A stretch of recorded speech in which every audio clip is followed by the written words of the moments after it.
Here we are. I was totally distracted and looking this way instead of looking this way with our Tony Stark.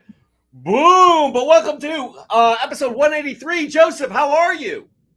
183. I'm good. I'm tired. I am dude. Running on fumes this weekend, even more so than normal. We'll get into a little bit about why that's the case later in the show, but I'm here, and that's all that matters. That's all that matters because we make it through the shows. I do remember a couple weeks ago where you said, you know what, I'm going to just take it easy for the next week or so, and you did not listen to yourself. No.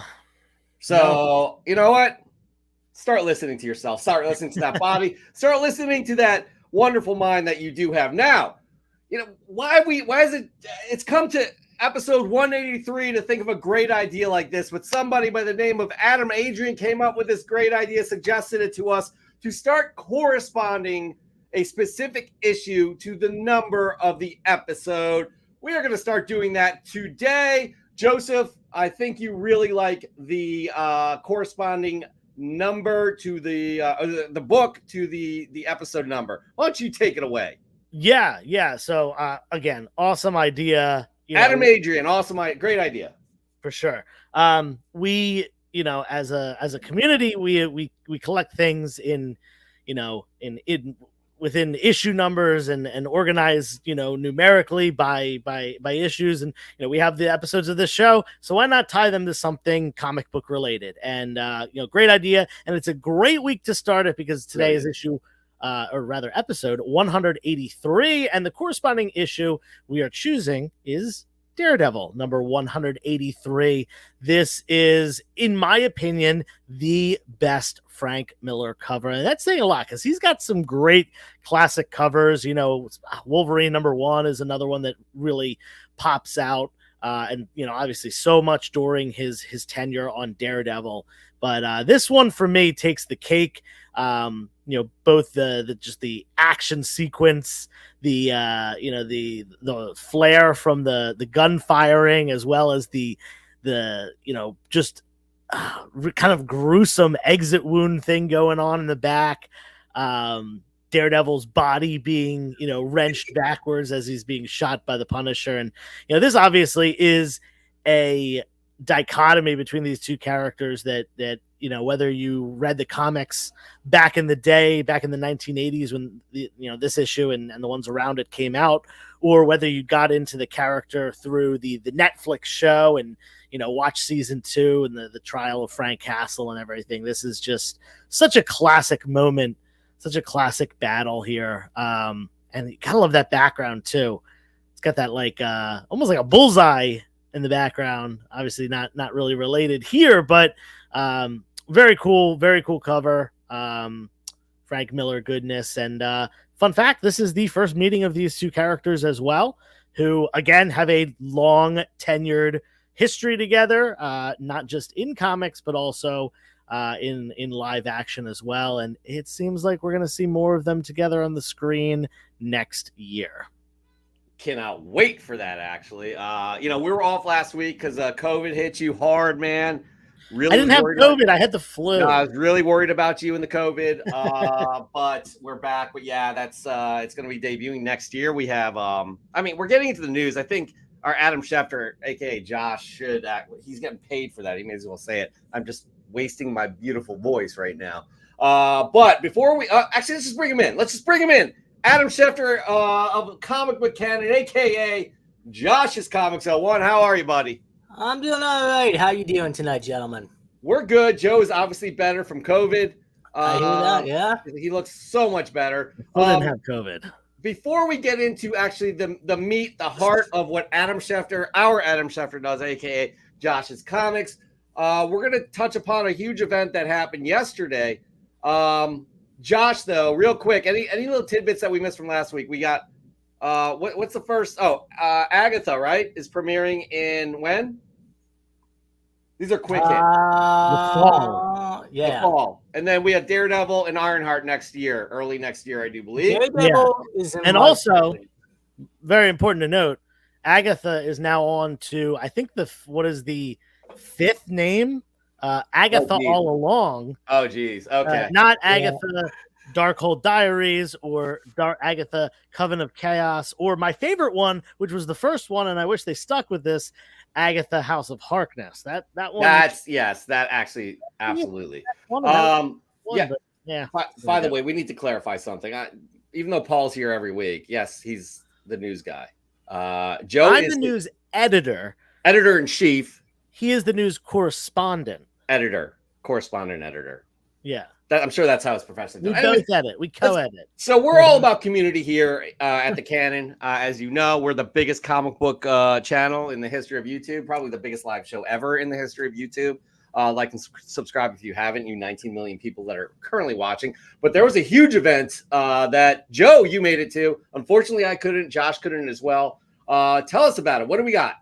So this past weekend in Newington, Connecticut, was the 3 men in a basement comic book swap. This was my 3rd year attending and 3rd year as a vendor. I've always set up at this event. I want to say this was the 5th one overall. I think they had it twice before I hopped on board. It's at a really cool venue called Angry Hair, in Newington, Connecticut. And they get food trucks and, tons of dealers. It's like kind of in that like small to medium range of like size of the show. I want to say somewhere between 2 and 3 dozen. There's me and DeButcha from Pressable Defects chatting maybe about his awesome Crow shirt that he had on. Speaking of the Crow, I actually did a pretty big trade, and we'll get to that during Fresh from the Comic Shop. What I traded away involved some Crow books. And do you have the Crow books for the picture of me holding the question mark? Oh, I thought you wanted to wait, but we got that. Oh yeah, that's why I edited it. I did in fact trade some Crow books, which I'll talk about in a little bit. It's a great story. I'm going to tug at the heartstrings with this one. But I traded for a book that is probably staying in my PC. It's sitting right next to me, and you can see it during Fresh from the Comic Shop. Can you confirm or deny? I believe that information is classified as of right now, except for I can absolutely confirm it. And did you upload that photo? Oh, wow. It was a rush. I'm sorry, everybody. It's always a rush. Well, it's funny. I will say this since we're on the topic of the show. My face is out there. My face is on Instagram. I do lives. I do this here. 20 million people watching right now. You know what I mean? Like, right, exactly. People know what I look like. People know what Philly Town looks like. Autographs. It's all the time. I had lines at my booth. Not even people buying comics, but people paying. I listen. I got to keep the charge reasonably. But you do it for charity, Joe. It's wonderful. Well, 14% goes to charity, but we won't talk about that. But what I'm saying is, people come up to me and say hi all the time, and I don't always know who they are. But a gentleman came up to the booth talking with me and Mike, and he pulls something out of his bag, and he's like, "Yeah, I just picked this up," and it was a Thunderbolts #1. No. And immediately, me and Mike go, "Oh, it's Dory Gordon!" That's amazing. Well done. Well, it's interesting you bring that up because yes, we don't really know who these people are. Most of these people behind their handles, right? So we have a fun new segment we're starting tonight. Yes. It's Comic Book Canon Popcorn, where we've asked one person to start this off. We'll keep that person a surprise. One person to start this off, talk about themselves, and toss it to the next person. So we have somebody you're gonna be able to see their face as well. So with that said, overall, it looked amazing. The comic swap, that venue looks awesome. Really kind of eclectic almost. It looked really fun. It's very eclectic, probably because it is a hair school and tattoo studio.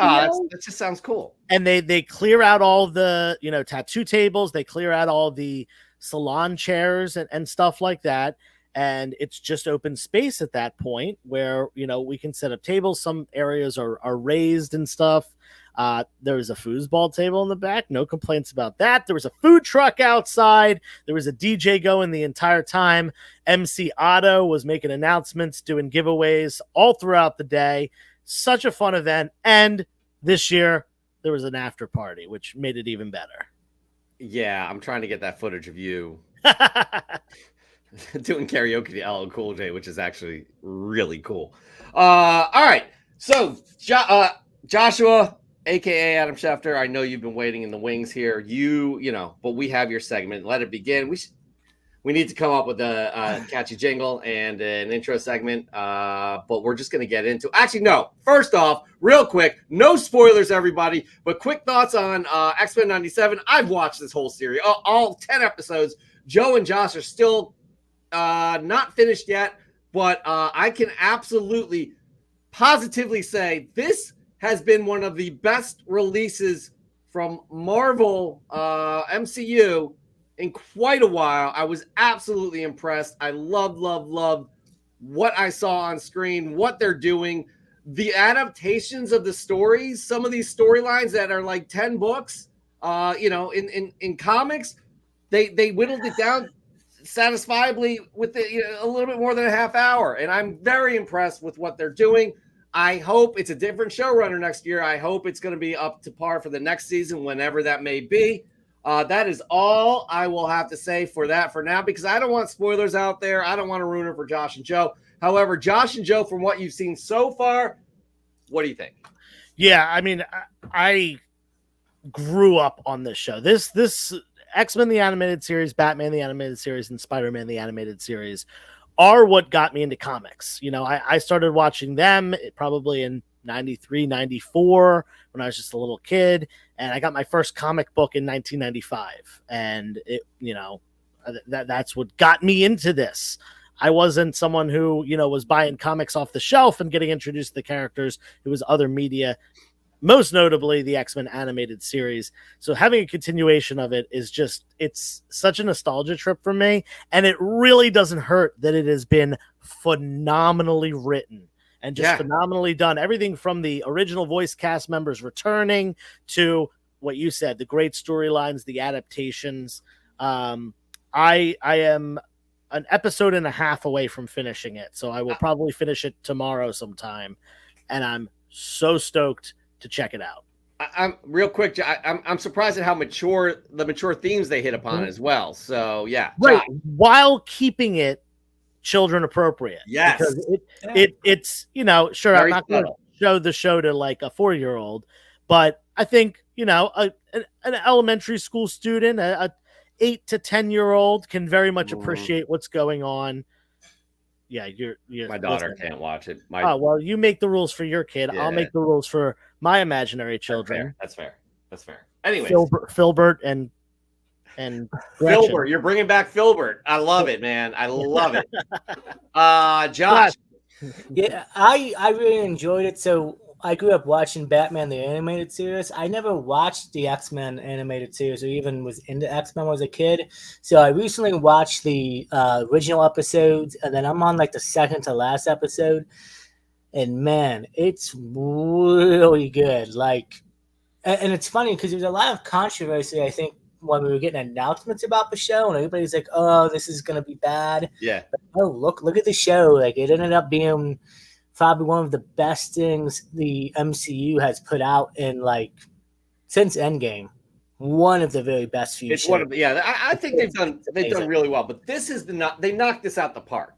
X-Men '97, they knocked out the park, and honestly, I'm very excited for y'all to finish up that whole first season, because I also like seeing that you're not just it's not just Wolverine, Jean, Magneto, you're getting more love for some of the lesser known characters. Yeah. And yeah, I hope that carries into the live films. I want to see the lesser known characters get their love and appreciation.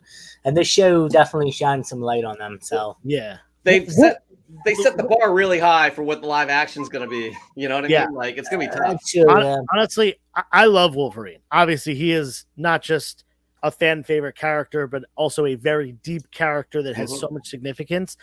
I love the fact that he is a background character. He's been a supporting character in the animated in X-Men '97. He has not been a main focus other than here and there a scene or two. Very good point. That's a very, very good point. Awesome, because they can totally use Wolverine as a crutch. Just sell You out. know, Yeah, exactly. And they but they're have not doing it, and they're still killing. They're making Cyclops interesting.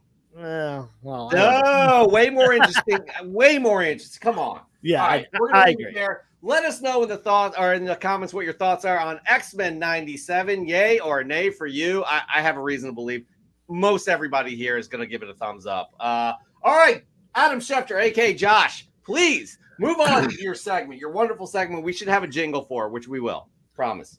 Josh does the news. Does the news. He's doing the news without Bruce. Who's Bruce? No, they don't have any. He doesn't have any beer. Anyways, just I was trying to get the last word in, like Bridesmaids. When I thought you said Bruce, but so before we get into the segment, let me just say, guys, these are strictly rumors. These are not going to be spoilers. Listen, a lot of this stuff may end up happening. It's going to take maybe a few months to a few years to see if they actually come true, but they're 100% rumors. I will not spoil anything. If there will be spoilers, I will have a separate segment like this on my Josh's comments. Link is down below. Y'all should be following Josh anyways.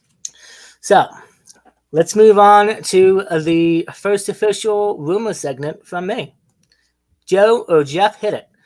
So we got some recent rumor news about Spider-Man 4, and it looks like Black Cat will be making her debut, live action debut, which was supposed to happen, I believe, in Amazing Spider-Man 2, if I'm not mistaken, but looks like she's going to finally appear in Spider-Man 4, at least that's what the rumor is shaping up to be.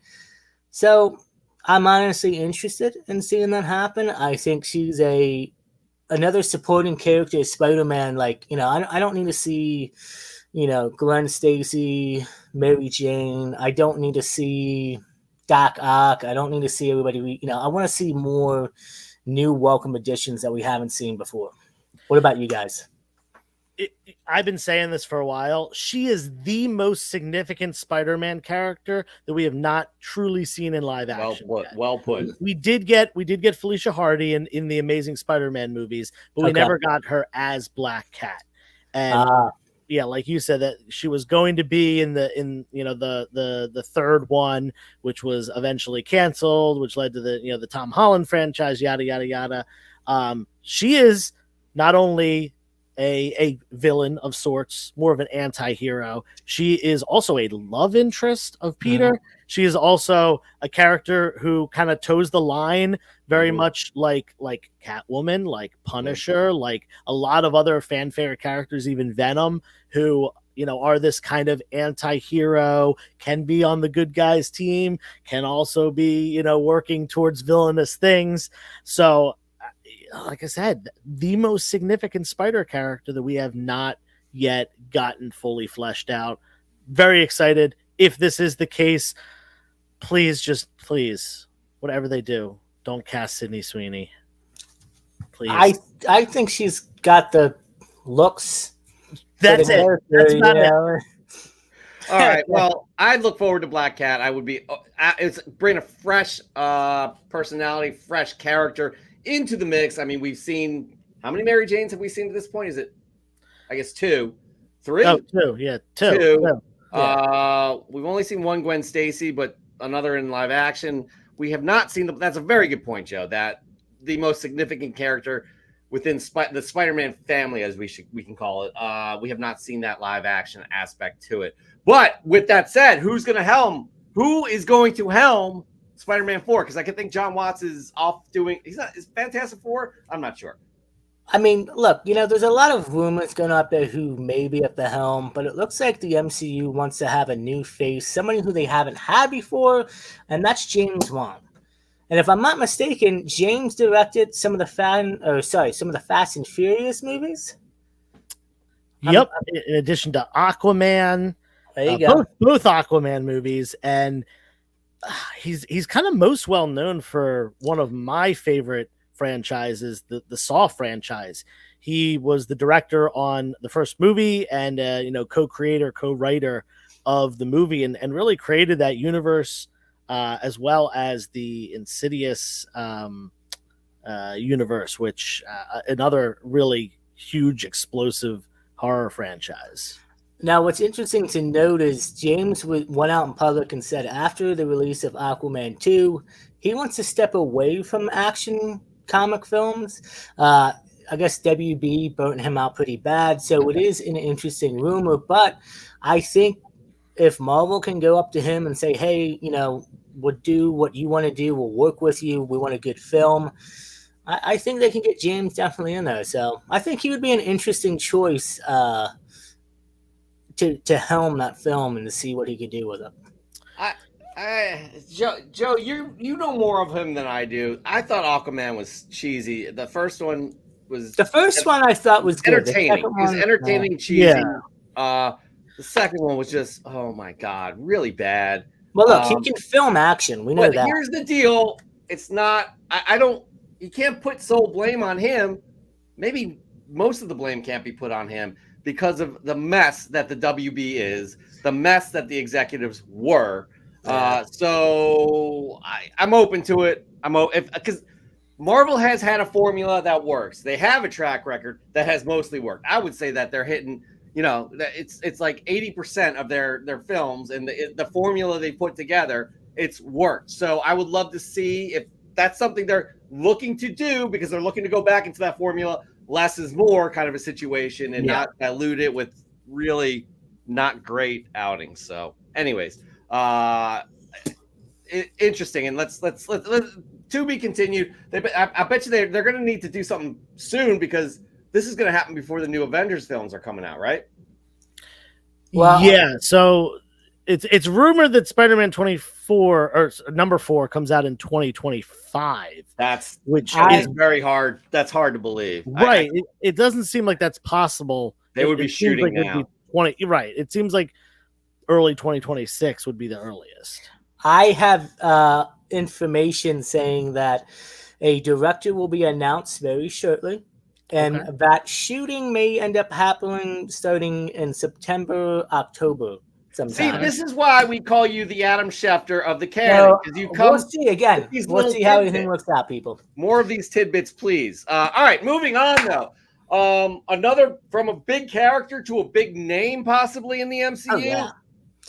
Now, before I just want to say this gentleman was actually on Comic Book Canon a few weeks ago. Right, he was.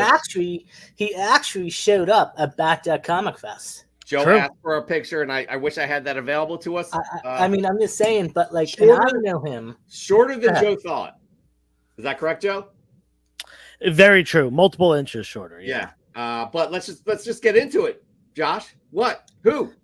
So it sounds like a certain actor, a big guy named The Rock, is maybe coming to the MCU. So Marvel apparently wants to work with him. And now the first thought in my mind is, okay, who would The Rock be perfect as? Put your thoughts in the comments, people. Who do you think he could play in the MCU? Because this is an interesting one, and I didn't think this. He's bald, right? He is bald. Professor X. Oh, snap! Is that what your sources are telling you, Josh? I mean, that's my own like. I would like to see him The Rock cast as Think about it. He's young, he's athletic, he's electrifying, kind of like. Well, no, I guess Professor X isn't electrifying, but you know what I'm saying. So it'd be interesting. Hey, who's another good-looking bald guy? Man. Absorbing Man. Okay, that's a good one. But also, no, I just Doom. I don't want The Rock. Doom. You know what? Think about it. Doom wears the mask. I mean, The Rock, playing the final boss in WWE. He could be the final boss in the MCU as Doom. Oh, Mike with the serious take here. Luke Cage, maybe. Sure. I don't, No. But there's actually, Josh has some sources here. Josh, what are you hearing on the streets? I'm hearing they want him to portray a X-Men villain known as Apocalypse. So, knowing from the picture we have here, and I know we had him in the 2016 film, I believe it was, it's an interesting casting. Could The Rock pull it off? I think he's kind of got the build. I think he's got the body. Now, this depends on how exactly they want to design the makeup and the effects, but I kind of could see The Rock pulling it off. I could see that as well. Joe, your thoughts on The Rock playing Apocalypse? I hate everything about this. um, I don't particularly think The Rock is a very talented actor. He certainly has the physicality and the physical appearance. In addition to that, he is notoriously difficult to work with and notoriously unable to accept defeat. Like literally, he has like clauses in his contracts that his character like can't be beaten in certain scenarios. Mm-hmm. So making him a villain is a terrible idea because I think these are all rumors you're hearing somewhere. I mean, also, we watched him take on the role of a godlike Egyptian character already on the big screen in a comic book movie. Well said, Joe. Black Adam. Okay. And they're putting him in basically the same role in the Marvel universe. All right, Joe. Yeah. What do you think about this? Now, keep an open mind. Caleb has a great idea here. No. You can play Nightcrawler. No. No Nightcrawler? Just imagine The Rock trying to do a German accent. He'd be like, "Oh, it's bad. Look, yeah, I agree with you. I think his physique kind of like sold me. He doesn't have the gravitas or the acting chops for somebody as, how would you describe Apocalypse? Somebody as ever omnipresent, kind of all-knowing, kind of, you know what I mean? I couldn't see him. You know who I would have thought would have been perfect? Stoic, yeah. Who was the gentleman who played as Kingpin in the original Daredevil with Ben Affleck? He passed away a long time ago. He's passed away. I cannot remember his name. Yes. Michael Duncan. Yeah, I think you know what? I mean, I know he would have probably been like in his 50s or 60s now at least, but I think he would have been, decent one. Yeah. I mean, listen, I didn't even know the movie was bad, but Oscar Isaac was great in the role. Yeah, the movie was terribly written. Awful, awful movie. Yeah, awful movie. One of the worst X-Men movies. Yeah, it really was. Let us know in the thoughts in the comments what you think of The Rock possibly playing Apocalypse. Moving on now, do we have an alumnus coming back to the MCU, Joshua? Maybe, maybe not, but that's why we're talking about it, because it's a rumor, and it's probably one of my most favorite rumors right now, and one that I really would love to see happen and come true. So hit it, Jeff. So Scarlett Johansson might be back in the MCU, and you're probably thinking, well, how is that possible? Black Widow has died, she is gone, but nobody said anything about her coming back to act. Rumor is that she is going to be producing a secret show for Disney Plus, which would be Nomad, aka Steve Rogers. And rumor is that this show is going to be 6 episodes long, and it's going to be showing our Captain America, Chris Evans, rumored to be back, will be taking the stones back in time, and he's going to encounter Kang, he's going to meet Red Skull, all kinds of sorts of things and villains in the MCU timeline. I'd be open to it. Chris Evans is like, I'm not returning back to the role unless it actually means something. I left on a really high note. He did a lot with that character. A lot was asked of him. I'm grateful for the what he gave us, but that sounds fun because that is a missing chunk of adventure right there. Yeah. That you know what I mean? And I noticed something that you did, Jeff. Yeah, what did I do? I noticed. Put the image back up. Go for it. Okay. Which one? I have 2. The image, the one with the comic on it. Yeah. So that issue of Captain America is an interesting one. It's the first appearance of Steve Rogers as Nomad, which is a role that he took on during this time. And it would be interesting if, basically he uses a different persona, a different mantle to disguise himself as he returns the stones, as to not disrupt too much of the timeline. And it would be interesting because he's hopping around to different places, to different times, and the character Nomad, a nomadic person, someone who moves from place to place. I think that would be a very interesting way to do it. I don't know if you did that on purpose and put that picture there on purpose, but I like to try for us as a group, a producing group, to have the comic book tie into the news story. Yeah, there we go. Yes, I did it on purpose. Good job. I'm proud of you. But it sounds like it would be a lot of fun. It really does sound like it would be a lot of fun, especially if he wears a costume exactly like this. Am I right? That's pretty inconspicuous, wouldn't you say? Yeah, I mean, if I saw that guy walking down the street, I would pay no mind. I'd be like, that's just Larry going to the liquor store to pick up his weekly supply. Yeah, absolutely. All right. So, Josh, you got to keep us in the loop on that. Our Adam Schefter. There's another interesting little rumor here. That's something that's right around the corner, which is a movie that we're all very excited about. I have no idea, like, how I felt when I heard about this. We have, I don't know if this is a compliment or hurtful words. This Josh Sexton is a big upgrade to the news. Great job, Josh. Jeff, can you have, like, God-like music, like, play? And Thank you. I appreciate it. I'm having fun. So moving on to the next piece of news.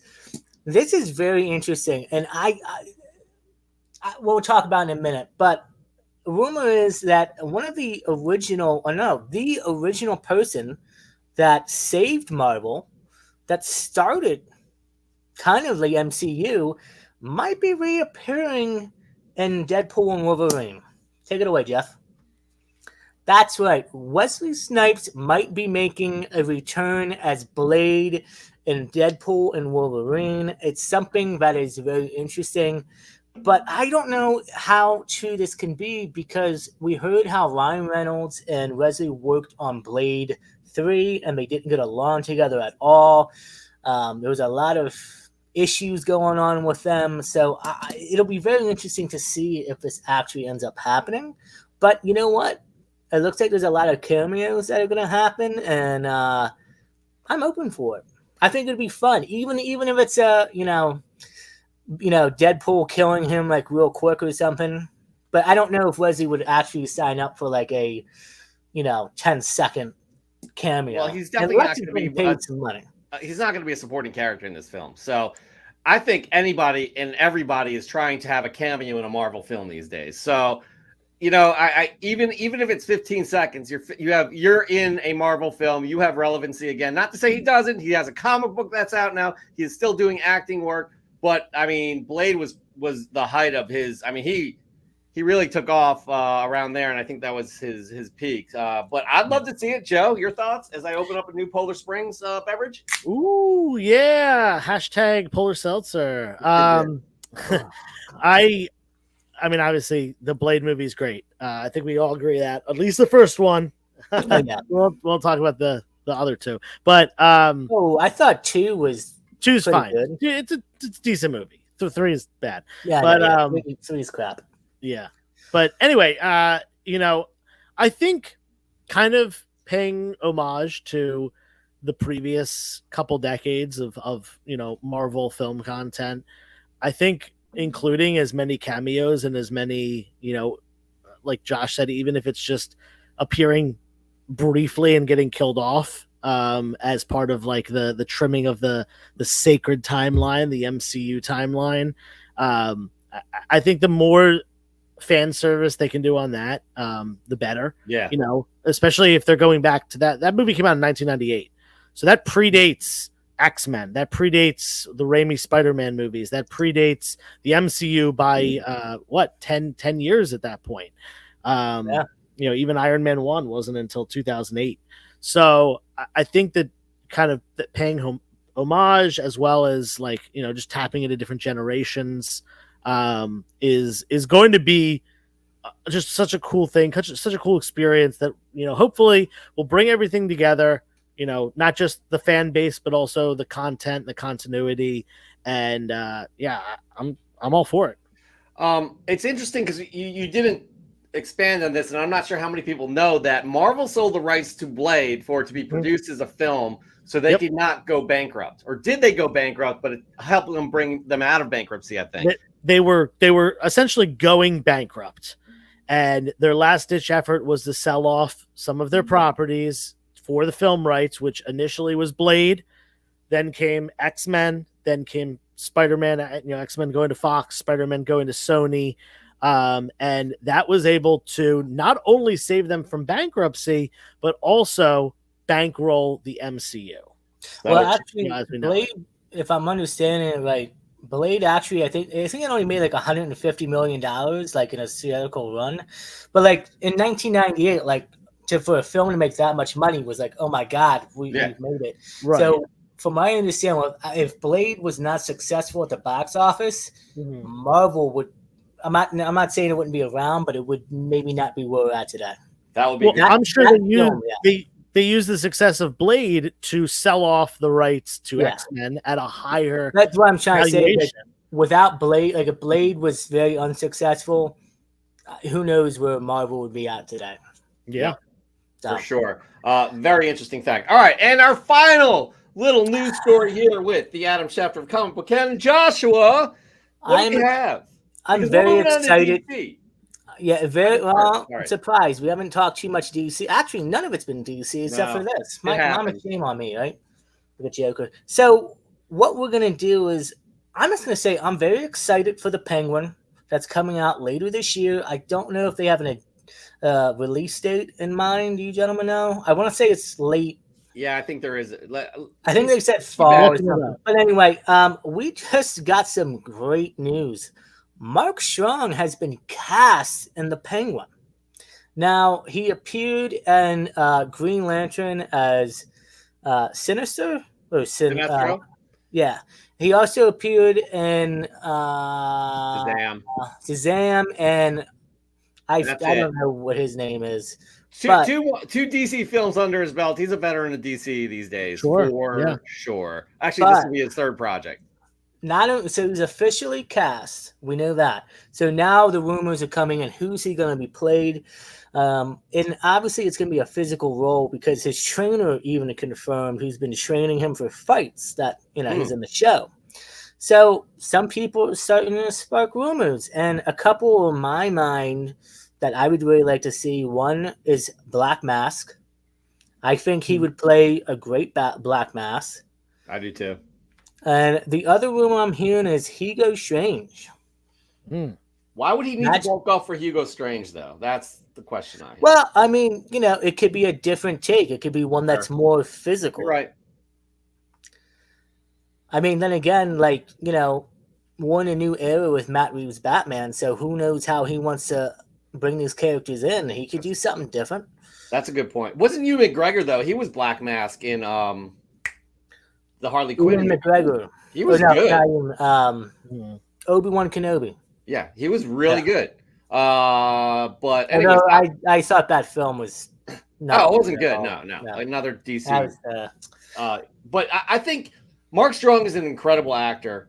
Oh yeah. I don't know how many people. I'm wondering who has the most number of different characters in a comic book universe. You know what I mean? Because he's moving on. This is 3. And Oscar Isaac has 3 in Marvel. Yeah. Moon Knight, Apocalypse. Miguel O'Hara. Spider-Man 2099. But that's not live action. Live action. You didn't say live action. You're right. I apologize. Oh, Stan Lee, of course. My bad. Fun fact. Technically, if you include cameo appearances, Stan Lee is the highest grossing actor of all time. Yeah, no, for sure. And true. God bless you, Stan Lee. Anyways, so I'm all on board for Mark Strong being part of Matt Reeves' universe. He's an excellent actor. I love it. I just hope it's not like a one-off character. I really hope it's something that you'll see in the show, that he'll be in at least to the end of the show, and then maybe it'll carry over to the movie. Sure. That would be great. Again, very intrigued to see what Matt Reeves is doing and how it works into WB's plan with James Gunn and Peter Safran. That is going to be an interesting take. But that you'll have more info on that at a later date, I'm sure, because your segment is wrapping up. And right now, we would say our goodbyes before we ran your jingle that we have not produced yet.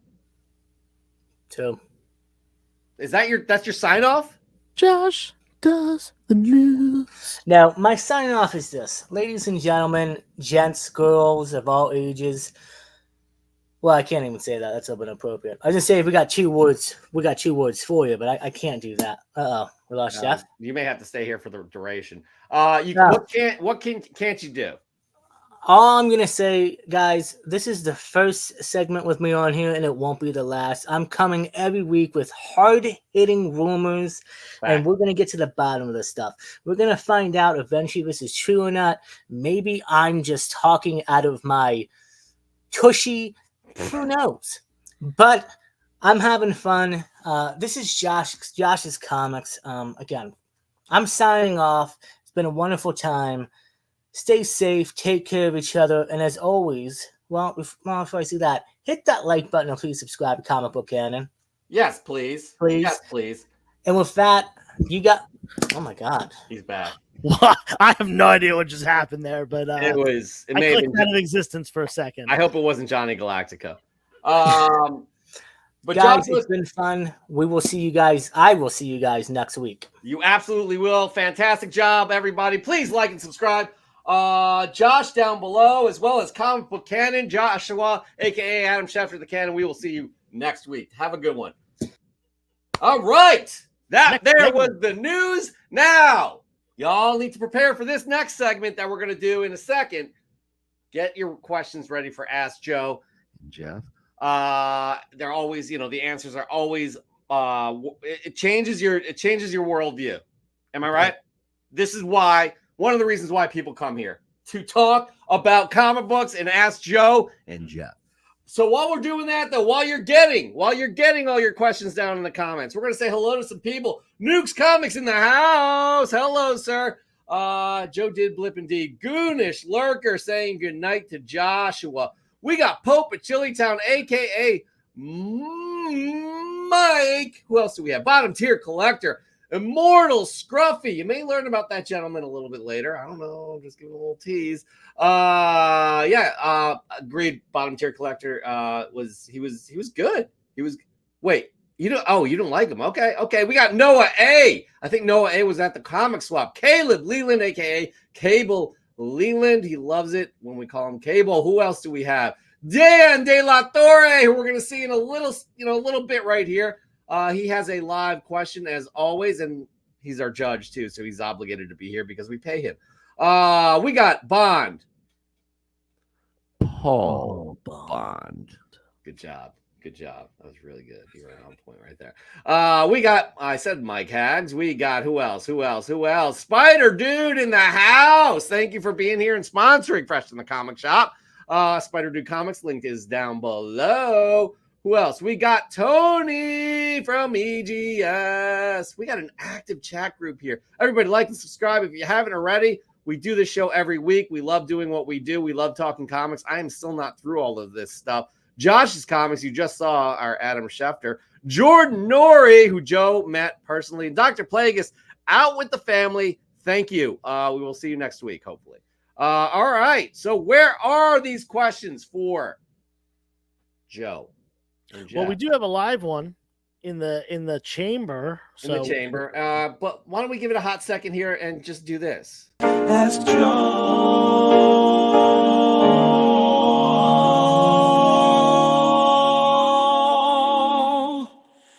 and Jeff. That's right. And me. Ask Joe and me. Brian Klotz is in the house as well. Hello. We're going to start off with our good friend Tony Trombetta, who sponsors, EGS sponsors Fresh from the Comic Shop, and we have a wonderful giveaway this month, as we do every month. Ask Joe, did you get anything to eat from the food truck in Connecticut? And if so, what did you get and how was it? So, as much as I would love to talk about the food truck, because Joe looks very excited right now. He's very excited. I am, because I had something incredible in Connecticut. It actually wasn't from the food truck, but I think it's important that I talk about this because I'm a huge fan of macaroni and cheese. I had the best macaroni and cheese that I have ever had in my entire life in Connecticut. It wasn't from the food truck, although, again, shout out to whatever food truck that was. The food was good. They had like empanadas and stuff. But the mac and cheese from the place, it's called the Corner Pug. And it is What a great name, by the way. Right. Yeah. Bar and restaurant. That's where we did the after party and the karaoke and all that stuff. In fact, Roger from 3 Men in the Basement bartends there on the weekends, and his daughter also works there. But what I was saying, the best mac and cheese I've ever had, it was Swiss Gruyere and aged cheddar over ziti with breadcrumbs on top and a side of fresh baked warm bread and butter. And chef's kiss, as someone said in the chat a little bit earlier, that was the best mac and cheese I've ever had in my entire life. That's a big statement for somebody who loves mac and cheese as much as you do. So we need to drive there and try it. But speaking of the venue, Mike Haggs has a related question. Yeah. What's your go-to? Was that your go-to karaoke song? I only saw 2. So I did 3 or 4. I think 3 songs. So I did. I started off with some "Mama Said Knock You Out" by LL Cool J.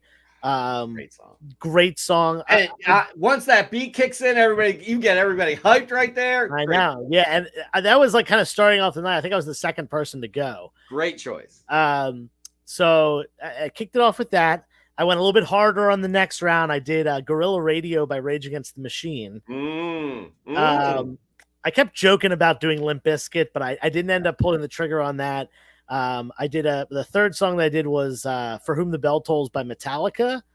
And by the time that was over, my voice was pretty shot after, being awake all day and active all day. So I cut the cord after that one. And had a nice relaxing sip of water to quench my thirst. But I love karaoke. Is just so fun. It's so stupid, but it's so fun. But you could tell you're a front man too, because I have fronted a bunch of bands, punk bands, metal bands, emo bands over the years. So I do have a little bit of stage experience, if you will. My fiance was very impressed as well because Noah said I was blown away from your singing. So Alicia was as well. Moving on to the next question. Ask Joe, what is the best price guide for Raw comics? This is a great question. Holy crap. Hold on. Yeah, you need a new chair. My dog just came in here. Beanie, what are you doing? Come here. You're not allowed in this room. She's going to hang out with me for a minute. She's under the table. I'll see if I can bring her up. Sorry, what was the question? What is the best price guide for Raw comics? It looked like you were just going under to grab it. I might be able to get her up here. Let's see. Come here, Bean. Not the dog, the price guide. Oh, no. I think we're talking about online. I mean, there's no good manual. Come here. Come on up. Yeah. Okay. So basically, I would say that anything printed is out of date by the time it gets in your hands. Yeah. So I personally use a combination of 2 things for Raw comics, and that is the information on cover price. That's coverprice.com. Cover is spelled without the E. COVR price.com.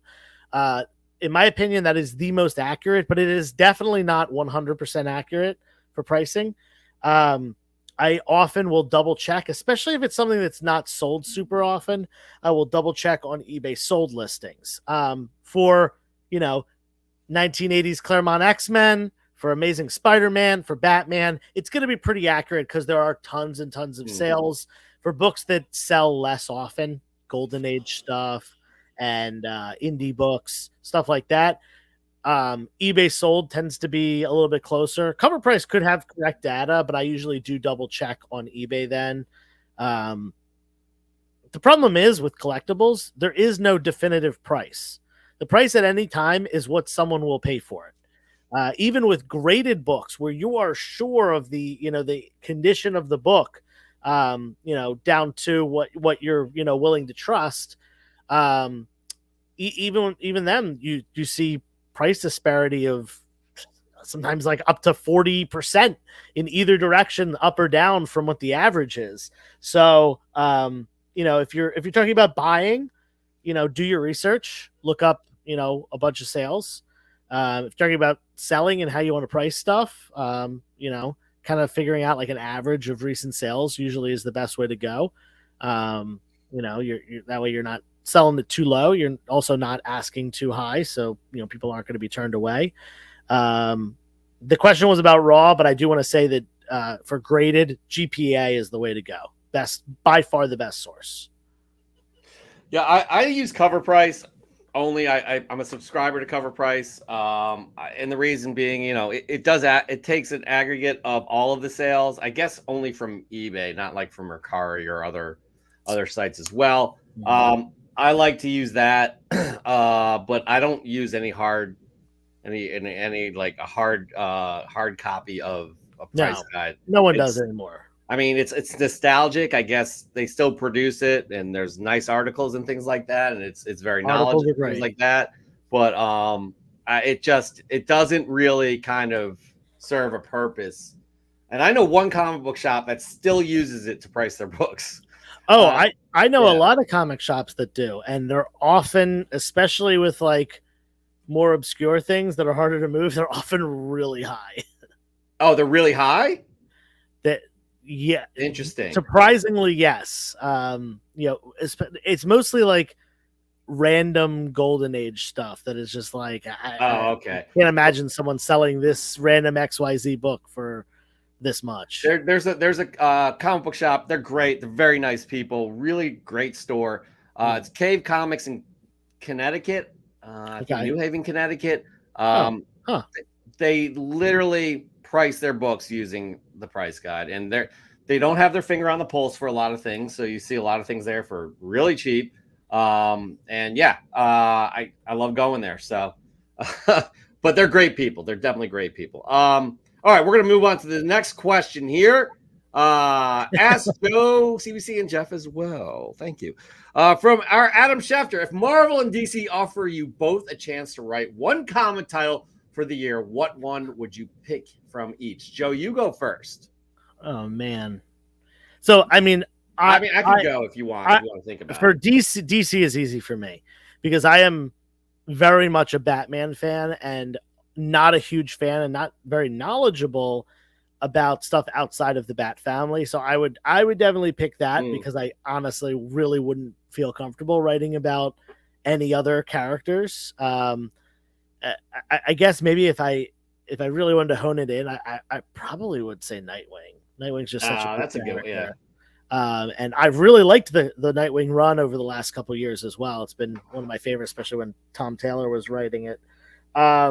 That being said, Marvel, oh man, I mean, there's the cop out of just saying like either my favorite character, Nightcrawler, or I know you're thinking Spider-Man, probably Jeff, and that would be very cool. A character that I think is really underrated that I would like to bring into popularity, though, possibly through some great storytelling, is Silk. Oh, that's a really kind of outside the box answer for me. And I think that there's been a rumor recently that Sony had like a Silk movie that was it was Amazon and they nixed it. Yeah. Whoever it was, but yeah, that was kind of the rumor that it was going to happen, and now it's been nixed, and I'm sad about that. But I hope at least she didn't get wasted on Madam Web like Aranya did and Maddie Franklin. That's spoiler. I watched the first 5 minutes and I stopped. It's worth watching. It's not a terrible movie. It's just bad. Okay, I can't wait to watch the rest of it. I'm gonna give you one here, and it's gonna blow your mind. Actually, no, it won't blow anybody's minds here. But like, it's not an easy answer. But why can't I create my own character and have Captain Cold Hands? That's my daughter's. I can't. That's plagiarism. But like, I would like to create my own character at a freaking one of the big two, and have my what do you call it? A legacy from that, I guess. Not to say, there's no guarantee it's going to be successful, but hey, I'm creating a character. It's going to be incorporated into one of those two universes. That's what I'm going to say. That is my answer right there. Yeah. I could see, listen, you could come up. I could see you coming up with a character. I absolutely can. Yeah. My daughter came up with some great characters like Sally Soap Hands, Captain Cold Hands, Tiger Girl. Come on. As Tony will tell you, it's a 9.8. This is the first appearance right there. Anyways, moving on. We're we're gonna get to nukes right here. Ask Joe, CBC, if you can recast any character or actor, I think any actor that plays a character in any released MCU movie, who would you select? That's a tough one, man. Oh man. Okay, I think I have a really good one here. I would recast the character. What's the character's name? Aldon. I don't even remember the name of the character because it was so forgettable because the performance was so bad. But the character, the villain in the Marvels. I think Aldon or something that is the name. It was Zoe, whatever. She's engaged to Tom Hiddleston. Yeah. And I think that's why she got the role. But that was the worst part of that movie. And that movie, she was bad. Yeah. She was bad. And I loved everything else about that movie. But when the villain's bad and the main, the main antagonist and the main issues are, just not really hitting, then I think that it needs to be replaced. So who would I cast in that role though? Let's go with this is a tough one. You know what? I'm gonna say this. I know that she's rumored / confirmed. I guess she's confirmed for the MCU at this point. But Julia Gardner, who's going to be apparently playing Silver Surfer. Really? Okay. So I just got done watching Ozark, and she's a main character in that show, and she is the best thing about that show. Okay.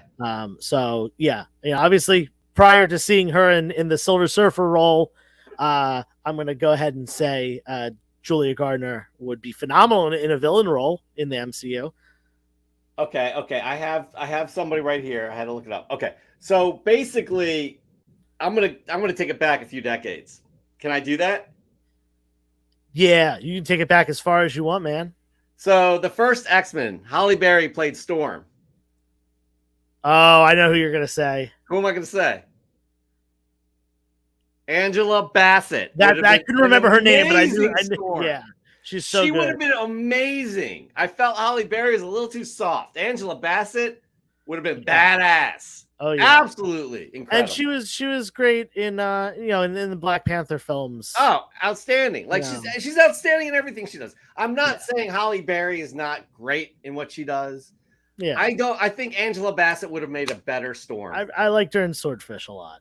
Oh well, yeah. Yes, for sure. Everybody like and subscribe because we're a bunch of funny guys, wild and crazy guys.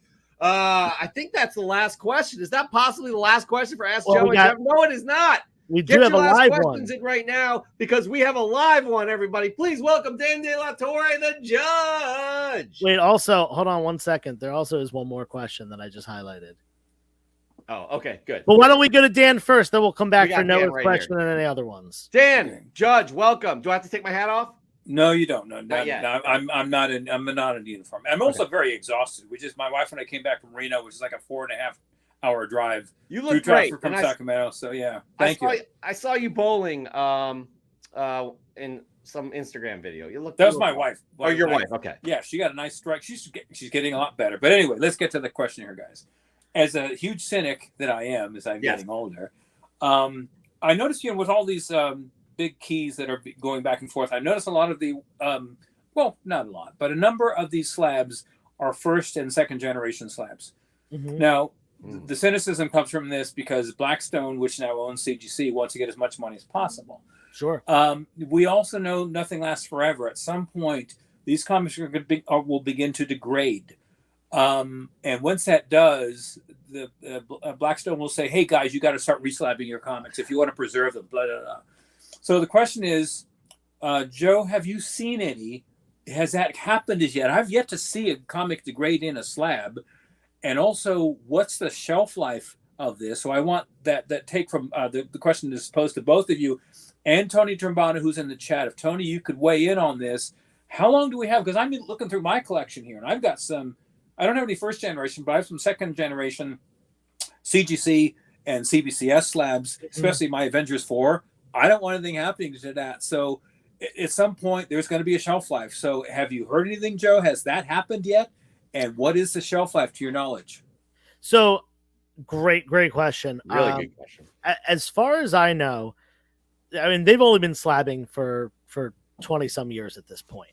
So I don't think that's really enough time to have a book that was intact enough to go into a slab 20 some years ago to really degrade to much worse than that. It's more of a takes decades and decades and decades kind of thing.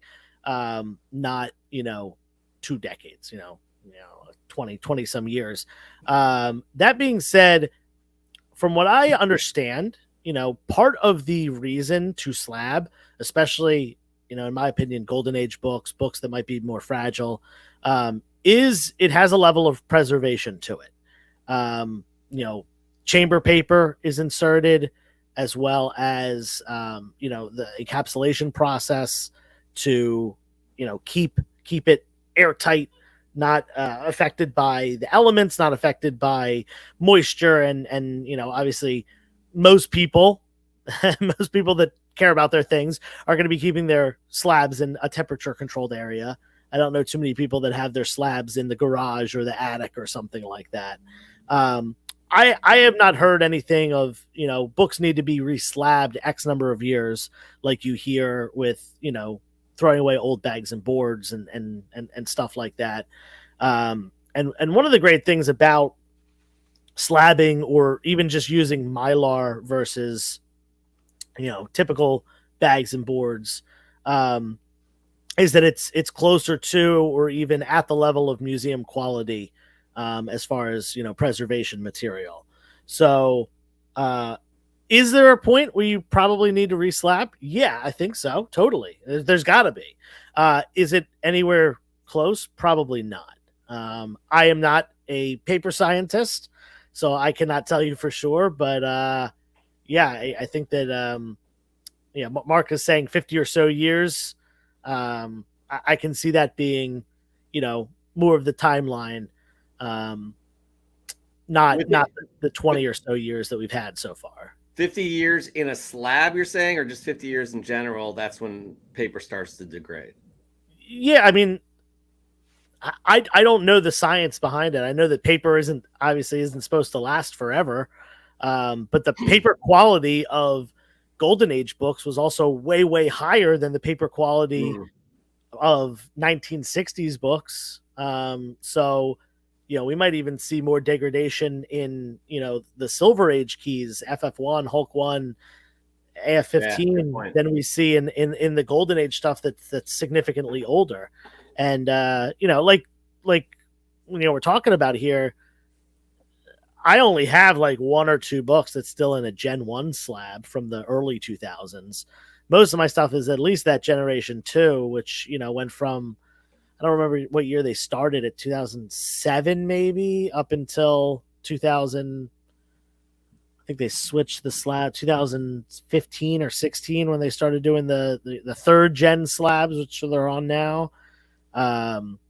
But yeah, I have to think that it's going to take a significant amount of time for it to be, a real factor. And, Tony's weighing in here. Jeff, why don't you read this? I mean, Tony's the expert, the resident expert here, but, and this is well said. It depends on what kind of plastic was used on those, Dan, because there are different shelf lives for the type of plastic used. So I don't know the answer to that because he doesn't know what plastic.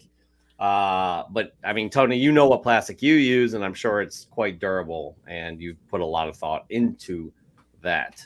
Well, I'm happy it hasn't happened yet, but at some point, especially with the older ones, the first generation slabs, and especially the 6 and 7 figure dollar amount comics, if they start to degrade at some point, because it will happen at some point. Oh yeah. Then that'll be a firestorm, a panic within the comic community to say, oh my God, I mean, okay, so something's happening to this Action Comics #1 or Detective 27 or whatever. Should I start resubmitting? And I see, again, the cynic that I am, Blackstone saying, oh, hey guys, you want to keep those fresh? Let's reslab them, and you got another 25, 30 years to go. So that's not being a cynic. That's their business, and they're probably trying to create a business model around that for sure. Yeah. Yeah, absolutely. That's a really great question, Dan. We are going to bring you back as the judge, and we have to respect you even more than we do right now. So we'll see you in a little bit. Yes. All right. Great. That was a really good question. We have 2 more questions here, I do believe. 2 more. Let's go to Noah A. Astro, what are the best ways, in your opinion, to help make the hobby fund itself? Yeah, this is an interesting question because it actually came up recently. If anyone follows Legion of Comics, great YouTube channel, great member of the community, always likes to, talk with people and kind of feel things out. He kind of pointed out that hobbies are meant to be hobbies and they're meant to be fun and they're not meant to be work. Now, if you want the hobby to fund itself, you certainly can.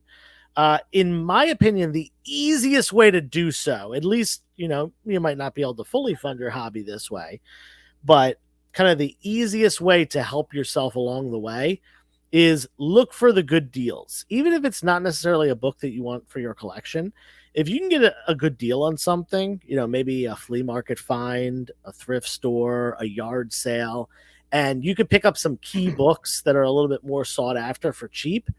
Even if you don't have an avenue to necessarily sell them easily, you can still trade them. Josh actually did this recently. Our own correspondent, he went to, I think it was Second and Charles, which is used bookstore. He picked up some Amazing Spider-Man, something that he doesn't really collect, but he knew it was Bronze Age Amazing Spider-Man for a couple bucks a book. And he brought it to me at Back Deck Comic Fest and said, "Hey, can you give me some credit for this?" And I gave him store credit, essentially, more than he paid for those books. And he used that money to get books that he actually wanted.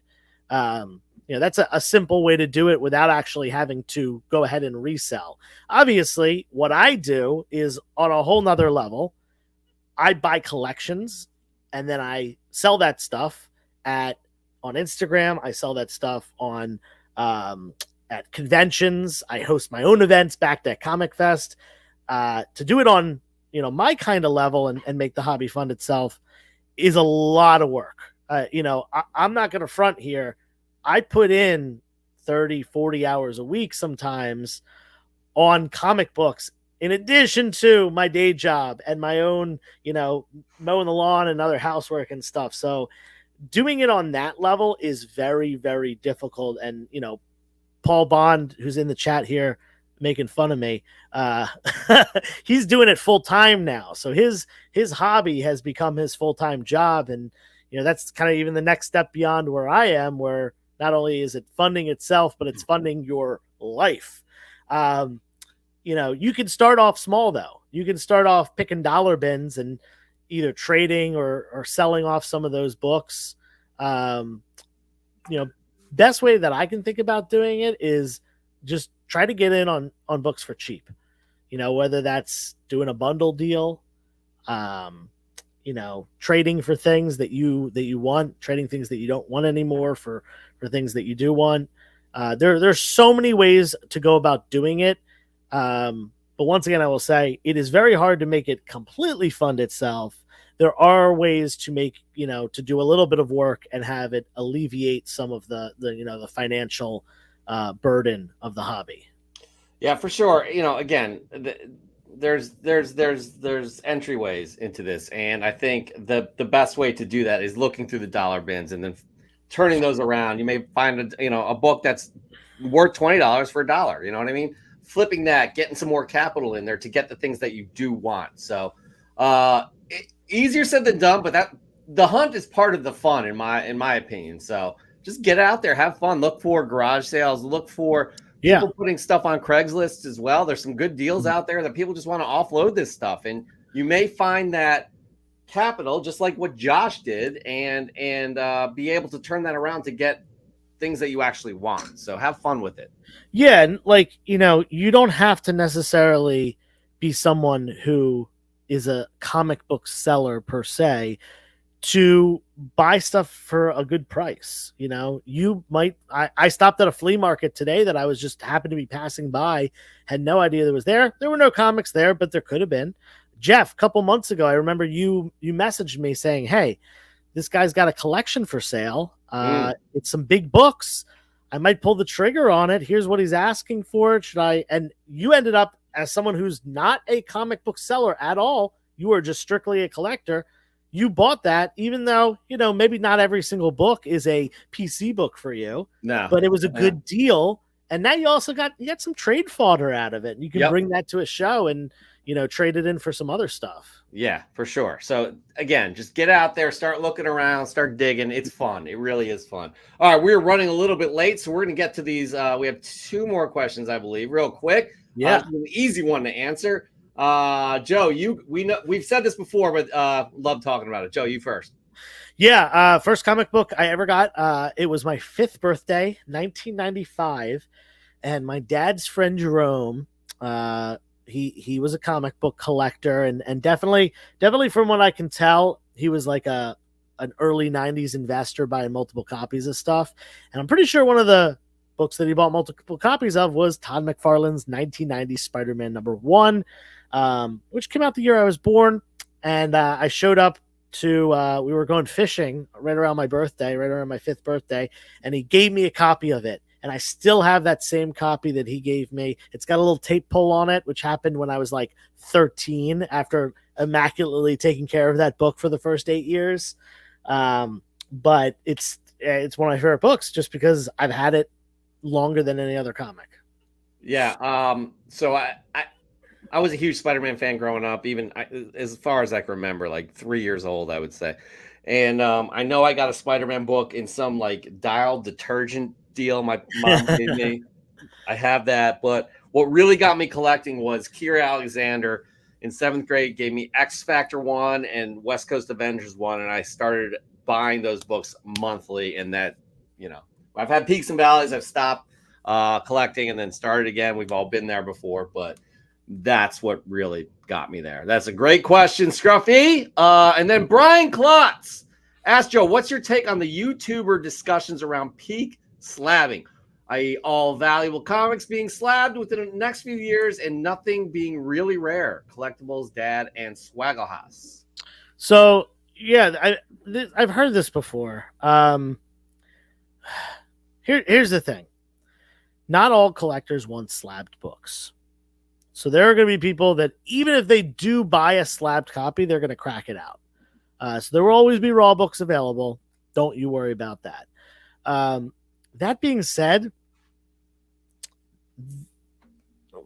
I agree with the notion that there are no, I shouldn't say no. There are very few books that are actually rare.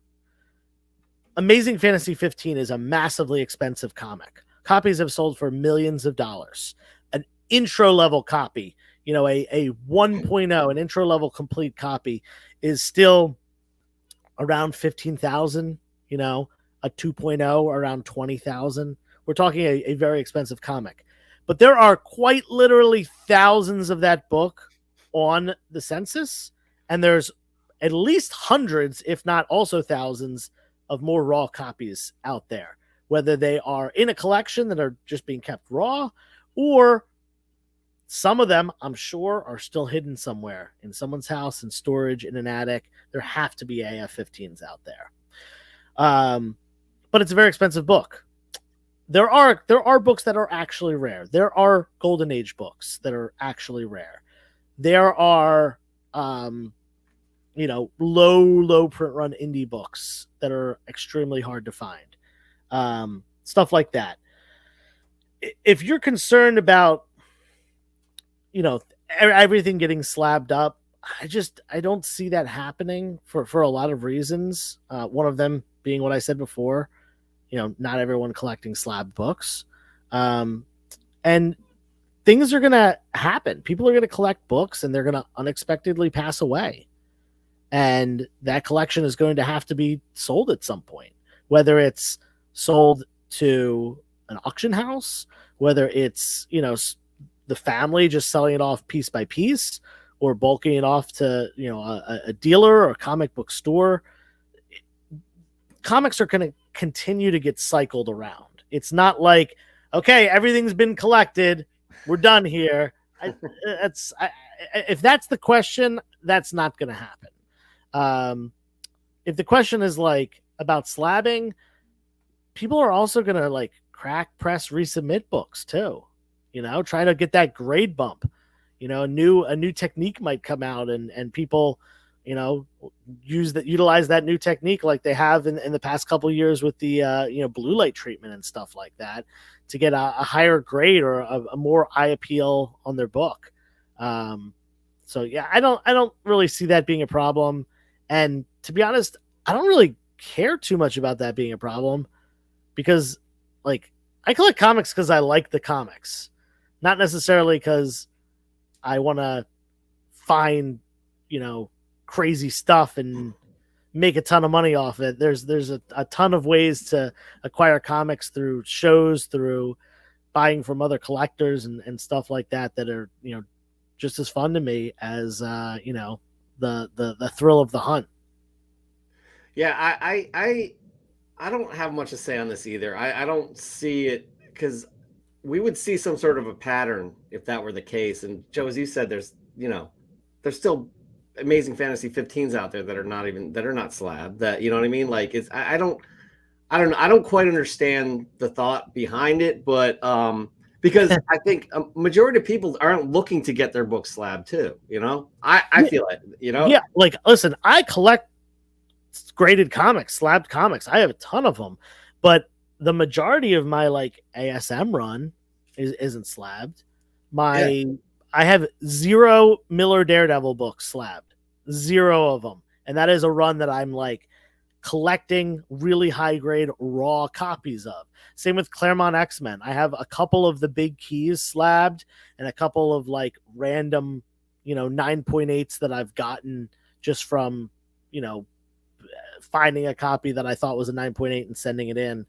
But the majority of that run, I don't have slabbed, and I don't feel the need to get them slabbed. Yeah.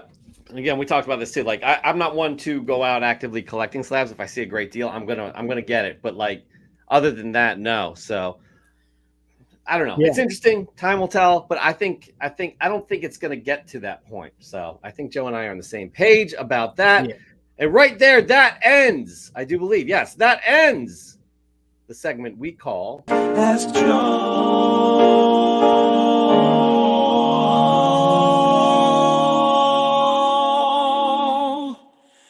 and Jeff. And Jeff. And me. I love it. I love it. I love it. Here's the deal. Hope of Chilitown, aka Mike, X Factor and West Coast Avengers were the first 2 books for him as well. That's strange. Did you know Kira Alexander? I have to think you did. I have to burp. I just burped. Sorry. I did it again. All right, here we go.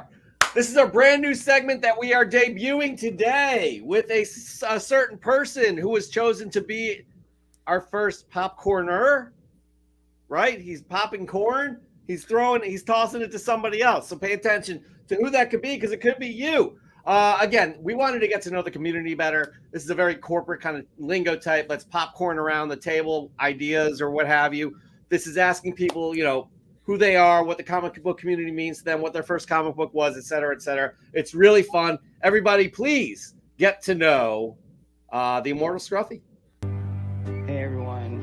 This is the Immortal Scruffy of Scruffy Comics. My real name is Andrew. Here with my son, Xavier. Yes, I named him after Professor X. I'm just here being a dad on Mother's Day. Shout out to all the mothers, especially my mom. I love you. My wife. Thank you for giving me this beautiful baby. Now, I live here in Whitby, Ontario, Canada. My first book was Hulk 377, first appearance of Professor Hulk. Fun fact about me, I was actually in Edward Norton's Incredible Hulk movie. And also, what the comic book community means to me is a lot, because, we don't have much time being a dad, but collecting comics is something I can do for him and for myself. So I want to appreciate everyone in the community, and I want to send the next popcorn to Nori Jordan. Yeah, there we go. Kind of awkward ending right there, but Scruffy did a fantastic job. Absolutely. Love it. Beautiful son named Xavier, which he really did name him after. That's awesome. Named him after Professor X. I love it, love it, love it. So Nori Jordan, it's your turn. We will give you instructions on what to do, how to do it. Again, for those that are interested, we are going to post Scruffy's on our social channels, specifically Instagram. If you are interested in being a part of this popcorn, please just reply down below saying that you want to be a part of it, and we will make sure that people check out these popcorn things to show who is interested so they could toss to them next. But that, again, this is going to be so much fun. I'm very excited getting to know somebody. I've never met anybody from, was it Whitby, Ontario? Yeah. Or, so again, yeah, he says it was so hard to do. You know what? You did it flawlessly, but yeah, I don't know how old your son is. Looks younger than probably 1.5, but he seemed like he was chilling out with you on that swing. So that was beautiful. We were very excited to get to know you in a more genuine way. Joe, myself, Josh, Dan, we joke around a lot. We have a lot of fun on this channel, but it's also getting to know the community better. So everybody, let's keep it going. Jordan Nori, you are next. Nori Jordan, you are on the clock. All right, so we got this thing that we do each and every week. It is the last segment of the show. We save it the last one. But before we start, please like and subscribe. We love doing this each and every week. We love seeing all you people. Maybe you're going to be featured in a popcorn, comic book canon popcorn soon. But the segment that we do that you all know and love, that you can win prizes. What is it called? I believe this segment, we put this together every week. You submit the pictures of books that you've acquired in the recent days, and you show it to us on the Instagrams, and you tag us, and you hashtag us, and all that stuff. And we put it on the screen for you to see during the live show, showing it to other members of the community, and we talk about the stories behind the books. We read the captions. We do all that, and that's a little segment we call Fresh from the Comic Shop. Fly from the pressing salon. That's right. Joe explained it perfectly. You all send in your fresh gets to us on the Instagram using the hashtag FFTCS, but even more importantly, making sure you tag us in the picture. Tag us in the picture, not the description, in the picture. Tag us in the picture. We'll be sure to show them off in the show. And not only that, it's rewarding enough to be able to share these books with the community, but you can also win a monthly prize from our good friends at SpiderDudeComics.com. Link is down below. And EGS, the premier grading slabbing service out there. No one does it like them, especially with those customizable labels. EGS, use the code Canon5 to get 5% off of your order. Again, optional custom labels. They're great looking. We're going to get into that in a hot second. Free grader's notes, fast turnaround times, EGSgrading.com. Link is down below. Okay, so, we ask you guys to send in your fresh gets. They could be 2 days old. They could be 30 years old. As long as they're fresh in your collection, we want to see them. And we look for 3 pieces of criteria that we decide on to move on to the semifinals. And from there, you all decide who moves on to the finals, because we do a voting. It's scientifically proven fact that it can't fail. So that being said, 3 pieces of criteria. We asked for you, the first one, to do. Joe, did you want to flip it around again? Oh yeah, let's do it. So you want to do this one? Sure. Okay, go for it. Presentation. Oh yeah. Well-composed shot we're talking about here. This first criteria, we want this to be visually pleasing to us. We want to look at it and say, hey, that looks cool. That looks nice. That looks sweet. That looks rad. That looks awesome. It should have some pretty cool depth of field, some pretty nice lighting. It might have some extra props. We see that a lot. Shout out Dr. Plagueis with his Funko prop pops, as well as Raising Elm, who always has multiple pieces of accessories to go along with this comic book. Both those two do a great job in their own style, which is really, really awesome. Make sure that it's something that we like to see. Please do not take a picture of your comic book sitting in a dirty bathtub or on your grandma's ancient bed sheets. We don't want to see that. That doesn't. It doesn't. Josh. It doesn't tickle our fancy. No, it doesn't make the nerve endings in our eyeballs go ooh and ah. Make sure it is visually appealing, just a little bit, a little bit sexy. Give us sexy in that. That is right. Also unique. Send us a unique book. You don't have to be searching the ends of the earth for any unique book. Something you can find. You can go to your own, local convention where a hotshot artist is, and they could do like one of those blank variants, and then boom, you got a unique cover that nobody else in the world has because they drew it right there. They drew it for you. It's unique. And unique does not mean $30,000. Nope. It could be $2. Like you paid that artist $2 for the book and the drawing, and it's unique. Again, Mark Leneker does a great job of showing these gems, these unique gems in the world of collecting. And again, have fun with it. Yeah. And then we have our third piece of criteria, which is the most important. Yeah. The most important part is the story behind the book. You want to pull on our heartstrings. You want to make us. I'm sorry. What? Mark Leneker's grandmother's bed sheets are sexy. I just want to point that out. I ruined your flow. All right, show's over. We're out of here. See you later.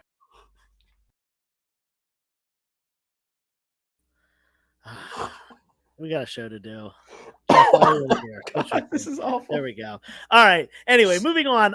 The third criteria is tell us a great story. Pull at our heartstrings. Tell us what the book means to you. Maybe a long, long time ago in a galaxy far, far away, you were on your aunt and uncle's moisture farm out in the middle of the desert known as, I don't know, Tatooine or something.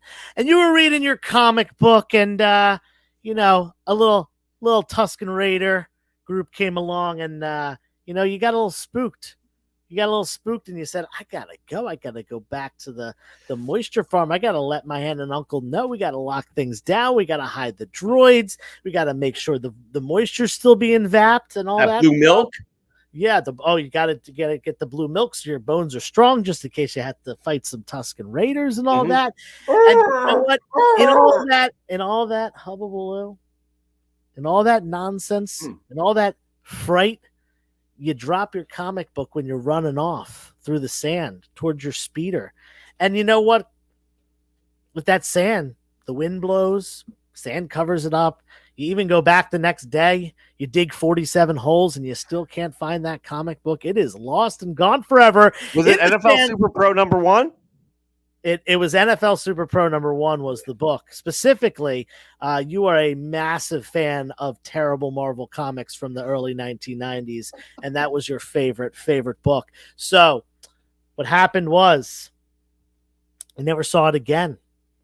You ended up getting whisked away in a rebellion, fought against the Empire, lost your hand, kind of killed your dad.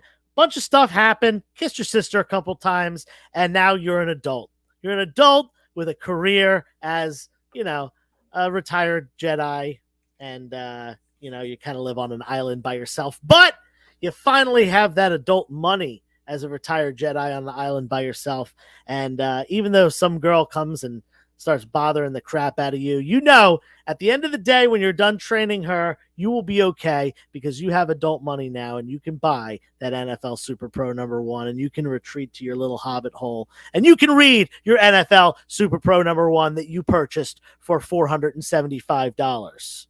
And you can smell it too because you missed it. And that's all you want to do. Read and smell your Super Pro #1. Anyways, we're getting a little too weird, but that's it. You guys get the point. Pulling our heartstrings right there. We're going to get into it right now. But before we do, why don't we just show off this wonderful treat that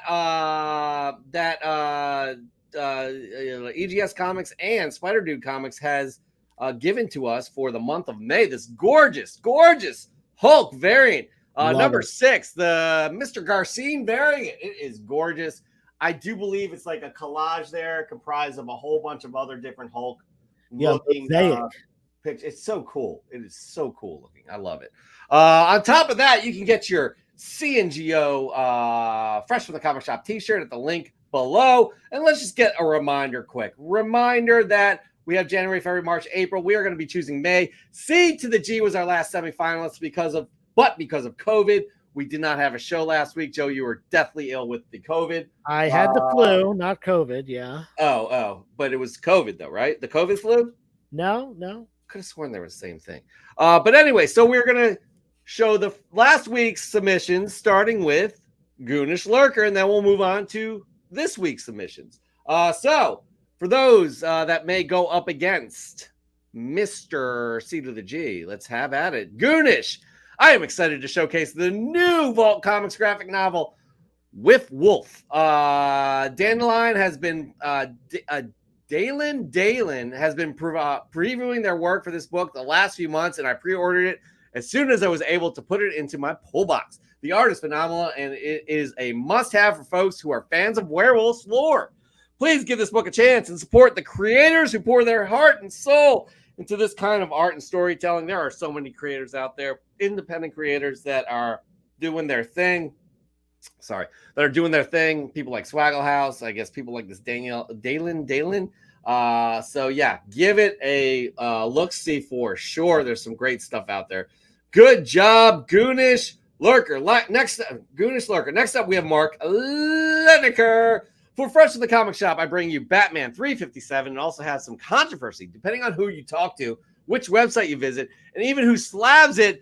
This issue is either the first full appearance of Killer Croc or his second cameo appearance, and Jason Todd's first full appearance or his first cameo, and neither make the cover. Holy Hulk 180, 181, Batman.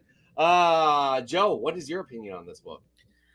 So that, to me, whether you consider it a cameo, a first appearance, a second cameo, or whatever of those two characters, that is the chase book for those two characters. Okay. Price-wise, it does exceed the other versions, the other instances where the characters appear.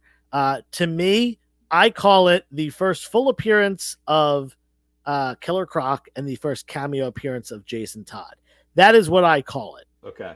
That being said, you can call it whatever you want. The fact of the fact is, this is the chase book for both of those characters. And they do have a facsimile out there, so that has to decide everything, right? They do, and that shouldn't decide anything. Oh, my bad. Anyways, that's a good take, though. Good take. Nukes Comics is up next. I love this. Fresh from the Comic Shop, Void Rivals #3, the third print. All is not what it seems in the Sacred Ring. Will newly formed alliances hold form, or will old traditions resurface? This is an amazing cover. I cannot pass it up from DBS. Good stuff indeed. And this was Mother's Day, so happy Mother's Day to all the moms. I mean, look how cool that cover is, guys.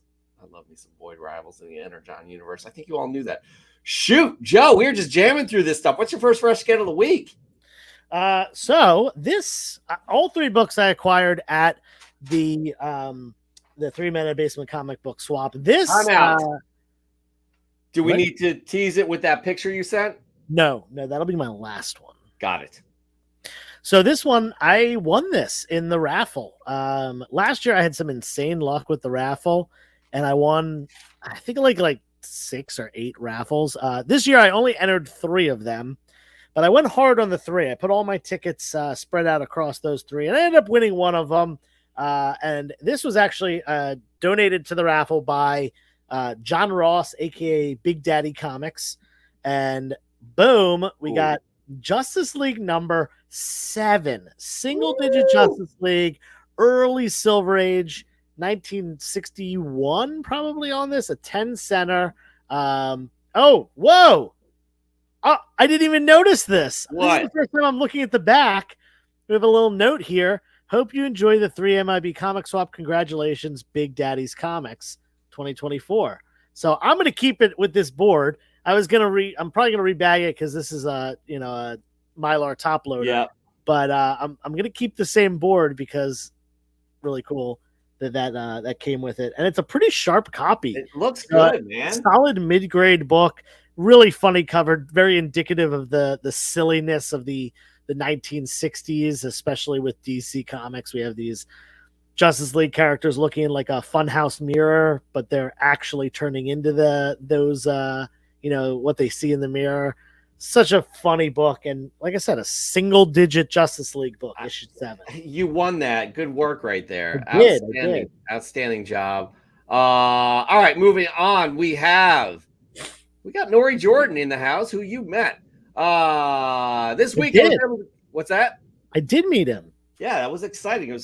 I see you sent me the picture and I did not include it in Woo. the show stuff. I'm sorry. But Nori Jordan, this week I was able to get a beautiful book back into my collection in addition to some great Thunderbolts pickups. A Hulk #1 CGC 9.8 made its way back home. I had 9.8, but I chose to sell it because there were visible spine ticks, and despite the number on the case, I knew it was not truly a 9.8 book. When I returned to the hobby, I knew nothing about this character, but after reading many of his books, I learned that Red Hulk is a badass. I can't wait to see him in the MCU and possibly show up in the Thunderbolts movie. Take care, everyone. This book's great, first of all. Second of all, I was sometimes I don't eat fast food really, but I wanted an Egg McMuffin this morning. And I know it's out there. I know people have seen this, but it was nice to see it firsthand. I walk into the restaurant and I see a bunch of Captain America toys, the New World Order or whatever.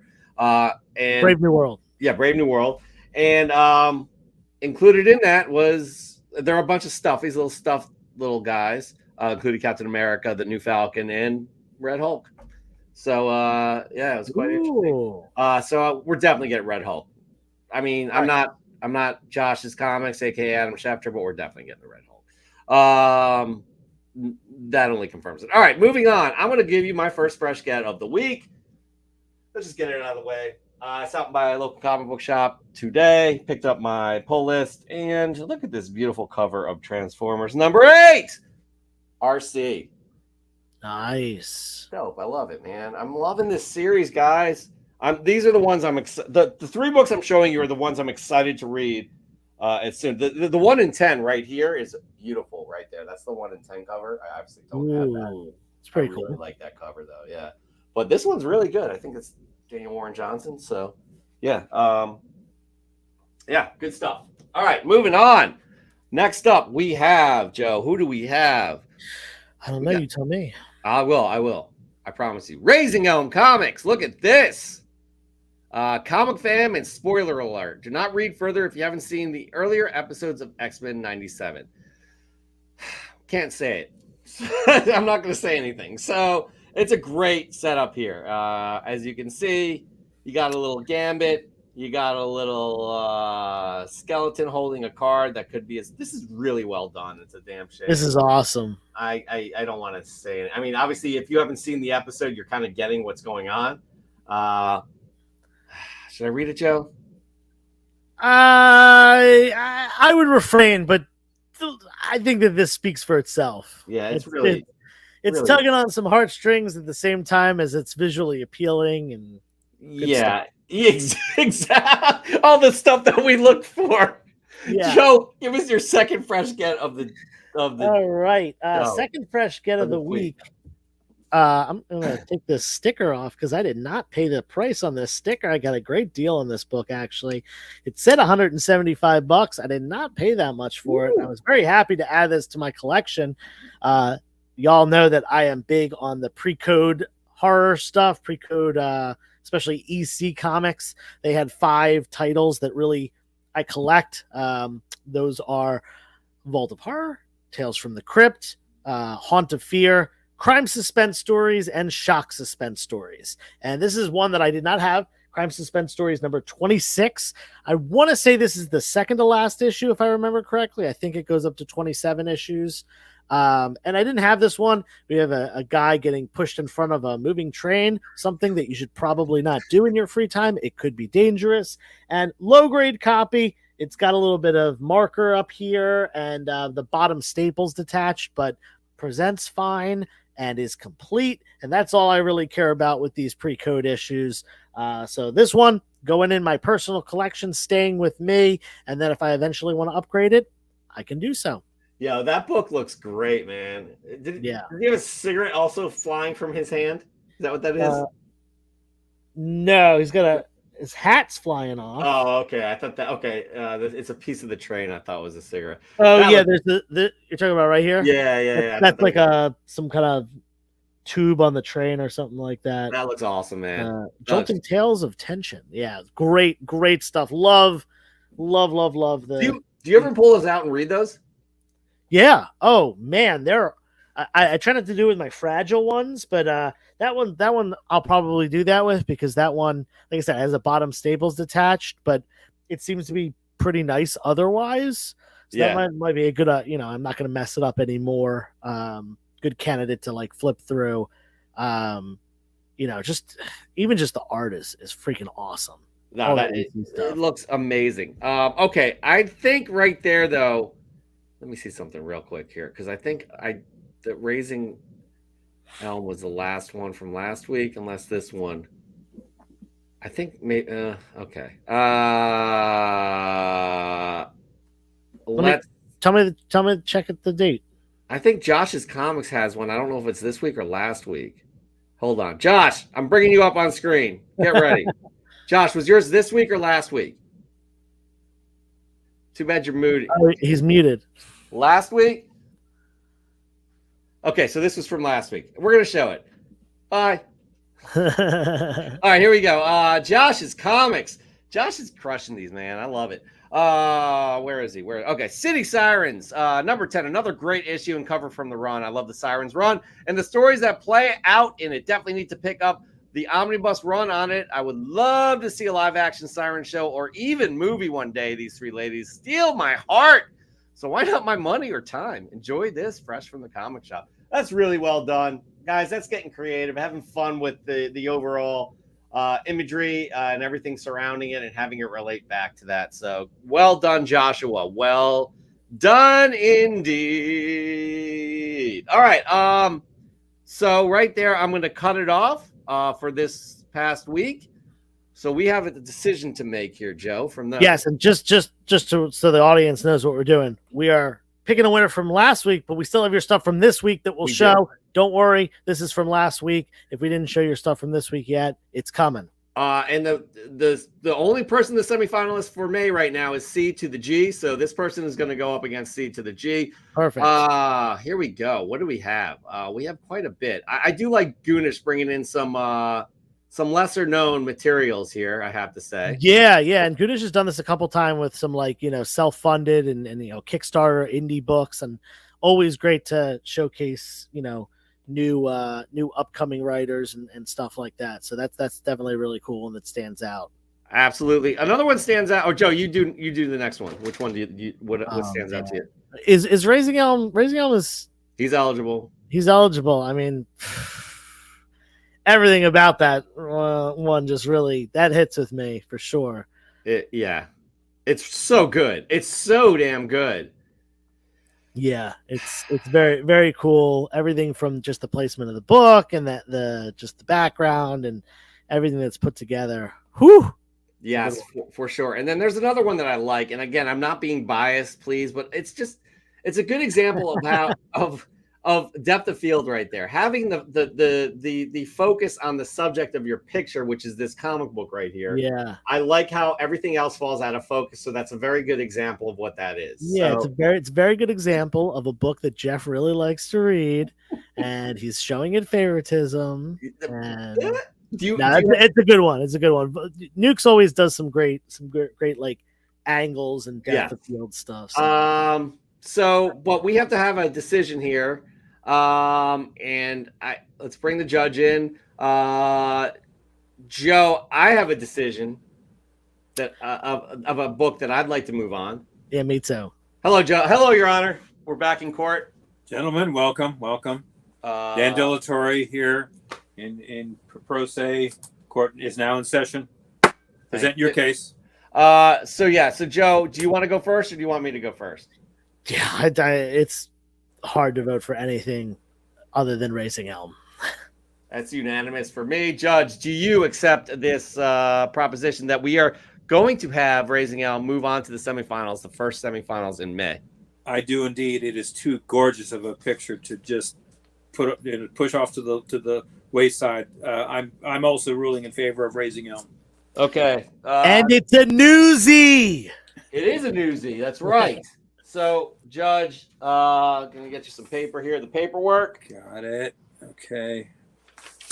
Paperwork is here. Very good. Thank you. Special. Signing off. This particular case is dismissed. Thank you, Judge. We have round 2, so you have to stay. You don't get overtime. Just letting you know. Who negotiated my contract? Really? I've got to. This is a separate Your issue agent. here. It's your agent. Talk to that Wow. person right there. Wow. All right. Thank you, Judge. We'll see you in a few more minutes. All right. Well done, Raising Elm. You are moving on to the semifinals to go against C to the G. Let's get going here because we have some more books to look at. We have Kaboom Comics. Where are you, Kaboom? There we go. There we go. There we go. Boom. Look at those. Kaboom Comics. This week's pickups. I'm a sucker for Wolverine and Sabretooth. These are awesome covers, 41 and 42. Can't forget the little Sabretooth figurine. Absolutely not. It's very little, though. It's very, very little, but I like the setup here. This is a fun setup. Yeah, you know what cool. I like how it's Jesus Christ, I can't, it's, you know, it's all even, you know what I'm talking about. It's symmetrical is the word. I was gonna say synchronicity and I don't know why, but anyways, I'm gonna change the topic very quickly because I'm gonna show you my second fresh get of the week. Guys, I'm loving these Ghost Machine books. It's up there with Energon. Red Coat number 2, just got this today at the shop. Very excited to pick it up. All of these are on my pull list. I love what they're doing. This is another shared universe with Geiger. Yeah, Brian Hitch is on this with Jeff Johns. I highly recommend these books if you're looking for some new stuff to read. Cool. For sure. That is my second fresh get of the week. Moving on, we have Nori Jordan. Look at this one. This week, I picked up a rare and great bullseye cover. I've been searching for a high-grade raw copy of Punisher 102, but due to its white cover, it was hard. It was hard to find. Finally, I decided to dig deep and buy a CGC 9.8. It wasn't until recently that I realized all the great storylines that Bullseye and the Punisher had together. Bullseye is clearly the better warrior, but it is nice of Marvel to let the Punisher win on occasion. Remember, Punisher fans, Bullseye doesn't need a gun to kill you. Take care, everyone. Oh, man, that is pretty morbid. But that's well done right there. Look at that. You got the Punisher on one side, you got Bullseye on the other, and that amazing cover. That amazing. It's like I love this cover, and this is a book that I'm not even kidding you when I tell you I've probably bought 20 collections with dozens and dozens of Punisher books. Like I'm talking like starting at 1 and going up to like 80 something, 90 something, even like up to issue 100. And this is only issue 102. This one is they never go up this high. Crazy. This book is tough to find. The print runs must have gotten significantly lower because I like I said, I buy collections with this kind of stuff all the time, and I've never once gotten this book. That's crazy. Is this Sam Keith, the artist? Who is this? It does look like Sam Keith. I don't think it is though. I can look it up. It's so creepy, man. It's such a great, very cool cover, and it's been homage. There was a couple of years ago there was an Ice Cream Man one where it's Ice Cream Man holding an ice cream cone instead of the knife. That's really cool. Very, very cool. I think I've seen it homaged another time as well. Right. But I'm gonna. How would you look that up? I'll move on to Mike Haggs right here. Well, I got it right here in my hand. Frank Terran. Frank Terran. Not familiar with that artist, but look at Goonish Lurker saying that that's the top 3 favorite covers. Yeah. Understandably, yeah. All right, moving on. We got Mike Haggs rocking with some Deathlock versus Punisher, some of that 90s awesomeness. I love both of these characters, and this story is a good one. Deathlock and the Punisher save Nick Collins and take down Silvermane's drug gang. That nostalgia and gunpowder is in the air. I guess join us every Thursday for those heaters. I guess they have a Thursday throwdown with something with guns on it or something. I'm not sure. Side note, the thrift store by me had 50 plus boxes of copper and bronze for $1 each. So wow. Okay. 50 boxes. That's quite a lot. Yeah. Get in there. Start digging. Joseph, should we do it? My third fresh get of the week. Yeah, but let's tease it, shall we? Tease it up. What is it? What could it be? You got question mark. No, so I'm going to pull you full screen from this picture, okay? Go for it. I'm ready. Boom. I'm ready. I got to turn it over so you're not going to see it quite yet. You have to hear a little background story. Go for it. I was setting up. This is before the show even opened on Saturday. I was setting up, just the dealers were there, and friends of the 3MIB that were helping out and all that stuff. And one guy was there, Adam, and Adam owns. He's got a store called Coffee and Comics in Connecticut, and we went there. I believe it was 2 years ago on the crawl was the last time that I was there.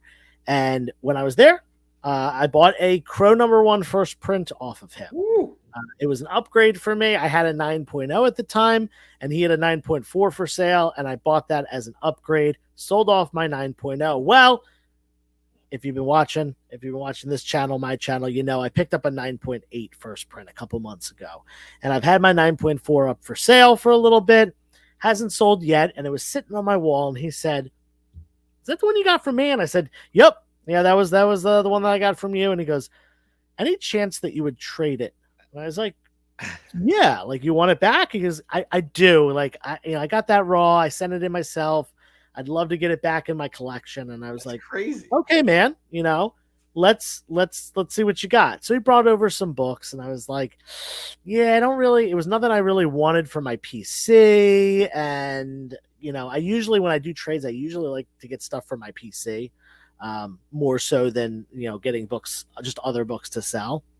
So he goes, "Okay, I do have a book. You might be interested in it, but I'm going to need the Crow." It was a 9.4 Crow 1 and the Caliber Presents, which is the first appearance of the Crow. And I had a 9.6 up on the wall. I was like, "Well, what do you got?" And he pulled this out.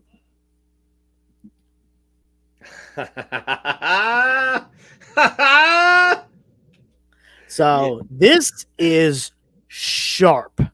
I am fingers crossed hoping that this gets a 9.0 or better. Wow. It is by far the highest grade raw copy of this that I've ever found. And I actually sold off. I had a 9.0 and I sold it off a little over a year ago, actually. If it hits the 9.0 or better, it's staying in the PC. If it gets an 8.5 or less, it's going to go up for sale. But yeah, I traded.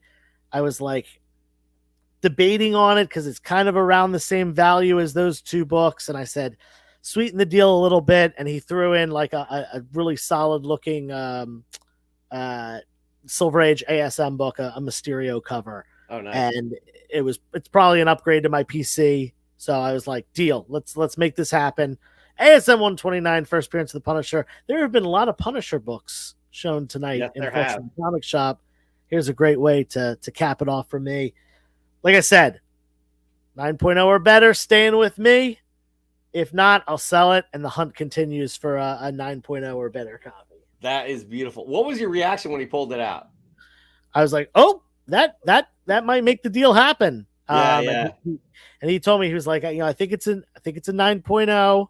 And I looked it over and I was like, I'm thinking 8.5, 9.0, maybe a stretch to a 9.2. I'd be surprised if that got an 8.0. I'm like, I'll be very surprised if it goes that low. So that's going off to Paul at Brixco Comics. He will be pressing and cleaning this and sending it in sometime in the near future. Well done. Again, Josh is right. That's a great example of how trading works for you. So get what you want. All right, moving on. Who do we have? Oh, this person is not eligible because they are moving on to the semifinals. But we got another Raising Elm. Look at that. Black and white. Howdy, comic fam. When there wasn't an episode of the canon last week, I had to go find a self-help comic about separation anxiety, like this new first issue of Venom. Whoever wasn't feeling well last week, I hope you're feeling better this weekend. It was Joe who had COVID. JQ, Joe, Jeff, and Josh. I'd like to think we all in our little community have formed a symbiotic relationship through the canon. I constantly see members of this community supporting others, friendships evolving, and it's super awesome to be a part of this. What I call Comic Fam. As always, much love, Comic Fam. Yo, that's a wordsmith. That's really well played right there. The way that wording ties into the comic book. Again, it's not as strong of a showing as his previous entry right there. But I really like what was said about this comic community. Visually, it is phenomenal, as always. It really is. I mean, So good. Justin, you crush it. I'm going to show my last fresh get of the week. And it's, again, in that Ghost Machine universe. It's Geiger number 2. I picked it up again. It's been a while since I was at my local comic shop. Guys, this is so good. Geiger is so good. It's Jeff Johns and Gary Frank. I love me some Gary Frank artwork. Again, these are 2 different time periods going on right here. Way in the future, and then in the past, way in the past. But I want to see how these all kind of intertwine with each other, and they become this shared universe. I highly recommend it. You know, I love me some Spider-Man, Joe. I know you do too. It's just so things feel convoluted, except for maybe. I mean, this has been real. I haven't read this issue yet either, but I mean, this is Ultimate Spider-Man has been excellent. Yeah. But I'm liking again, that's why I'm kind of gravitating towards Energon and this Ghost Machine universe. It's fresh, and it's done by really good artists and writers and things like that. So I'm excited to see more, and I highly recommend if you guys just want something a little bit different, including what Goonish Lurker is doing as well. All right, and then our last fresh get of the week is Nuke's Comics.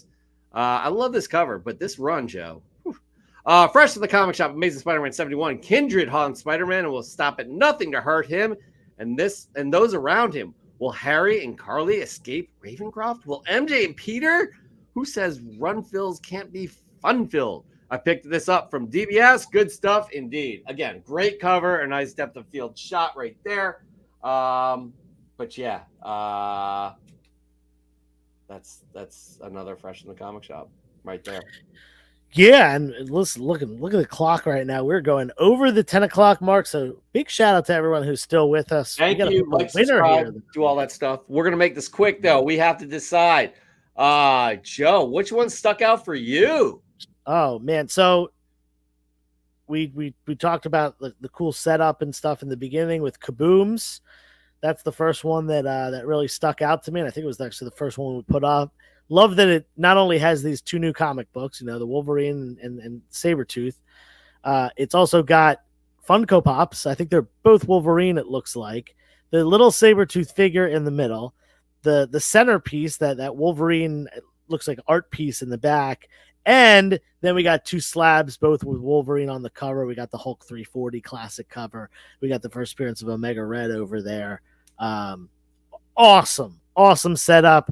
I love how it's like, I'm not sure if, can you tell, Jeff, if it's like a weird ceiling situation or if that's shadow? It looks like I think it's shadow. I think shadow, the way it's whatever. It looks cool. Everything about this picture is just so aesthetically pleasing here. You know, bringing in some other elements of collectibles as well as you know, some older books to kind of pair them with. Cool stuff. It's also symbiotic metrical, which is symbiotic metrical. That is a word that you made up just now, but it sounded good. You know what I'm talking about. And then the other one I got to that one right there for sure. And then another one I think we'll both agree here is Nori Jordan. Yep, that is the other one that I had in my mind. Not only is this, like I said, a tough book to find. Very awesome cover, and it got the 9.8. Plus, we got this like grinning, you know, similar picture of Bullseye on the left. We got the Punisher logo on the right with the blacked out background. This is some good content right here. Now we don't keep track. It's not in our. No, it doesn't look like Nori Jordan has. Nope. These are our winners for the month so far. No, and Nori Jordan is eligible. So 2 are eligible. Yeah. So you and I are going to have to decide on a book, each of us, between those 2. Yeah. I'm going to go Nori Jordan. That's interesting because I was going to go Kaboom. So we are in disagreement here, and we might need to phone in. Judge, are you? Excuse me a second. I'm in the middle of a new. What do you mean you agree to me working overtime without any extra pay? That's the best you can do? Are you kidding me? You suck. I'm firing you as an agent. Really? Tell to the judge. That happens to be me. Get lost.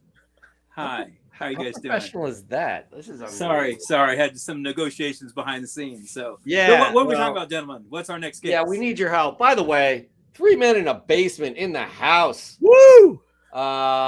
Great show put on that I really wanted to attend, and I could not make it yesterday, but Joseph did and many others did. That looked awesome. So well done again. These guys, you need to be following 3 Men in a Basement if you're not already. They are staples in the community. I almost said tadpoles. That makes no sense. But they are staples in the community. And y'all absolutely need to be following them. All right. So, Judge, as you were negotiating with your agent, we have two books. Former agent. Okay. Congratulations on that. We have 2 books that we are in disagreement about. Joe is going with Kaboom. I am going with Nori Jordan. Okay. Kaboom. So it's now up to me.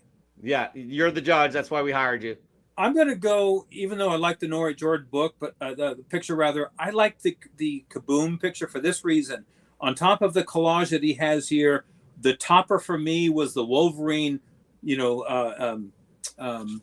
insignia, the silhouette rather in the background. Oh. That kind of that brings it over to the top for me. I'm going to go with Kaboom Comics. Okay, can you make it official, Judge, please?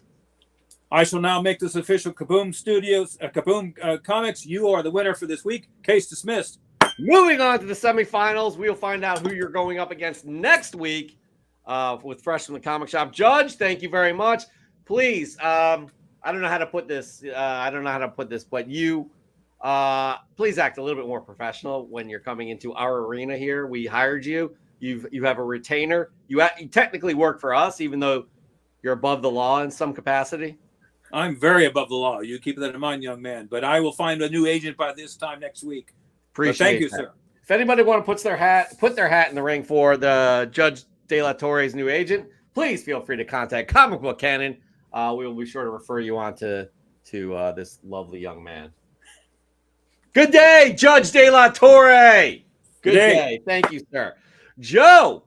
Yes. Kaboom Comics moving on to the semifinals. Congratulations, Kaboom. It has been an amazing show with the popcorn. Nori Jordan, you are next with the popcorn. So let's get that ready. We'll send you some directions on how to do it, what we're looking for. This has been another amazing episode. Love community building here. Again, with the event yesterday, with 3 Men in a Basement, the comic swap, things like that. Just keep the community tight, but also keep it growing. Does that make sense? Yeah.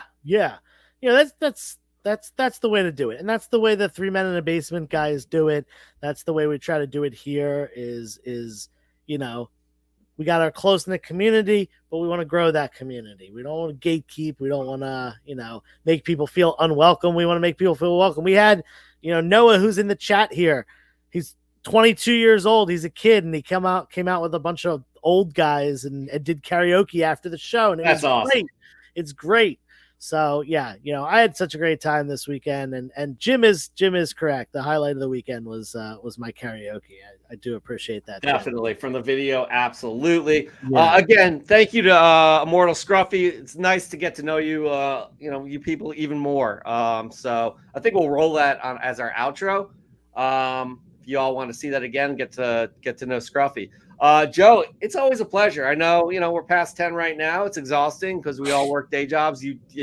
What you do with the comic book communities, it goes above and beyond. So I appreciate you. I'm looking forward to continuing to do more fun things with this channel, with this show. We thank you all for watching each and every week. Joe, I think I'm just going to end it right here with the usual line. Yeah, do it up. We'll be back again next week. Until then, be good to yourself, be good to others. Hey everyone, this is the Immortal Scruffy of Scruffy Comics. My real name is Andrew. Here with my son, Xavier. Yes, I named him after Professor X. I'm just here being a dad on Mother's Day. Shout outs to all the mothers, especially my mom. I love you. My wife. Thank you for giving me this beautiful baby. Now I live here in Whitby, Ontario, Canada. My first book was Hulk 377, first appearance of Professor Hulk. fun fact about me, I was actually in Edward Norton's Incredible Hulk movie. And also what the comic book community needs to me is alive, because we don't have much time being a dad, but collecting comics is something I can do for him and for myself. So I want to appreciate everyone in the community, and I want to send the next popcorn to Nori Jordan,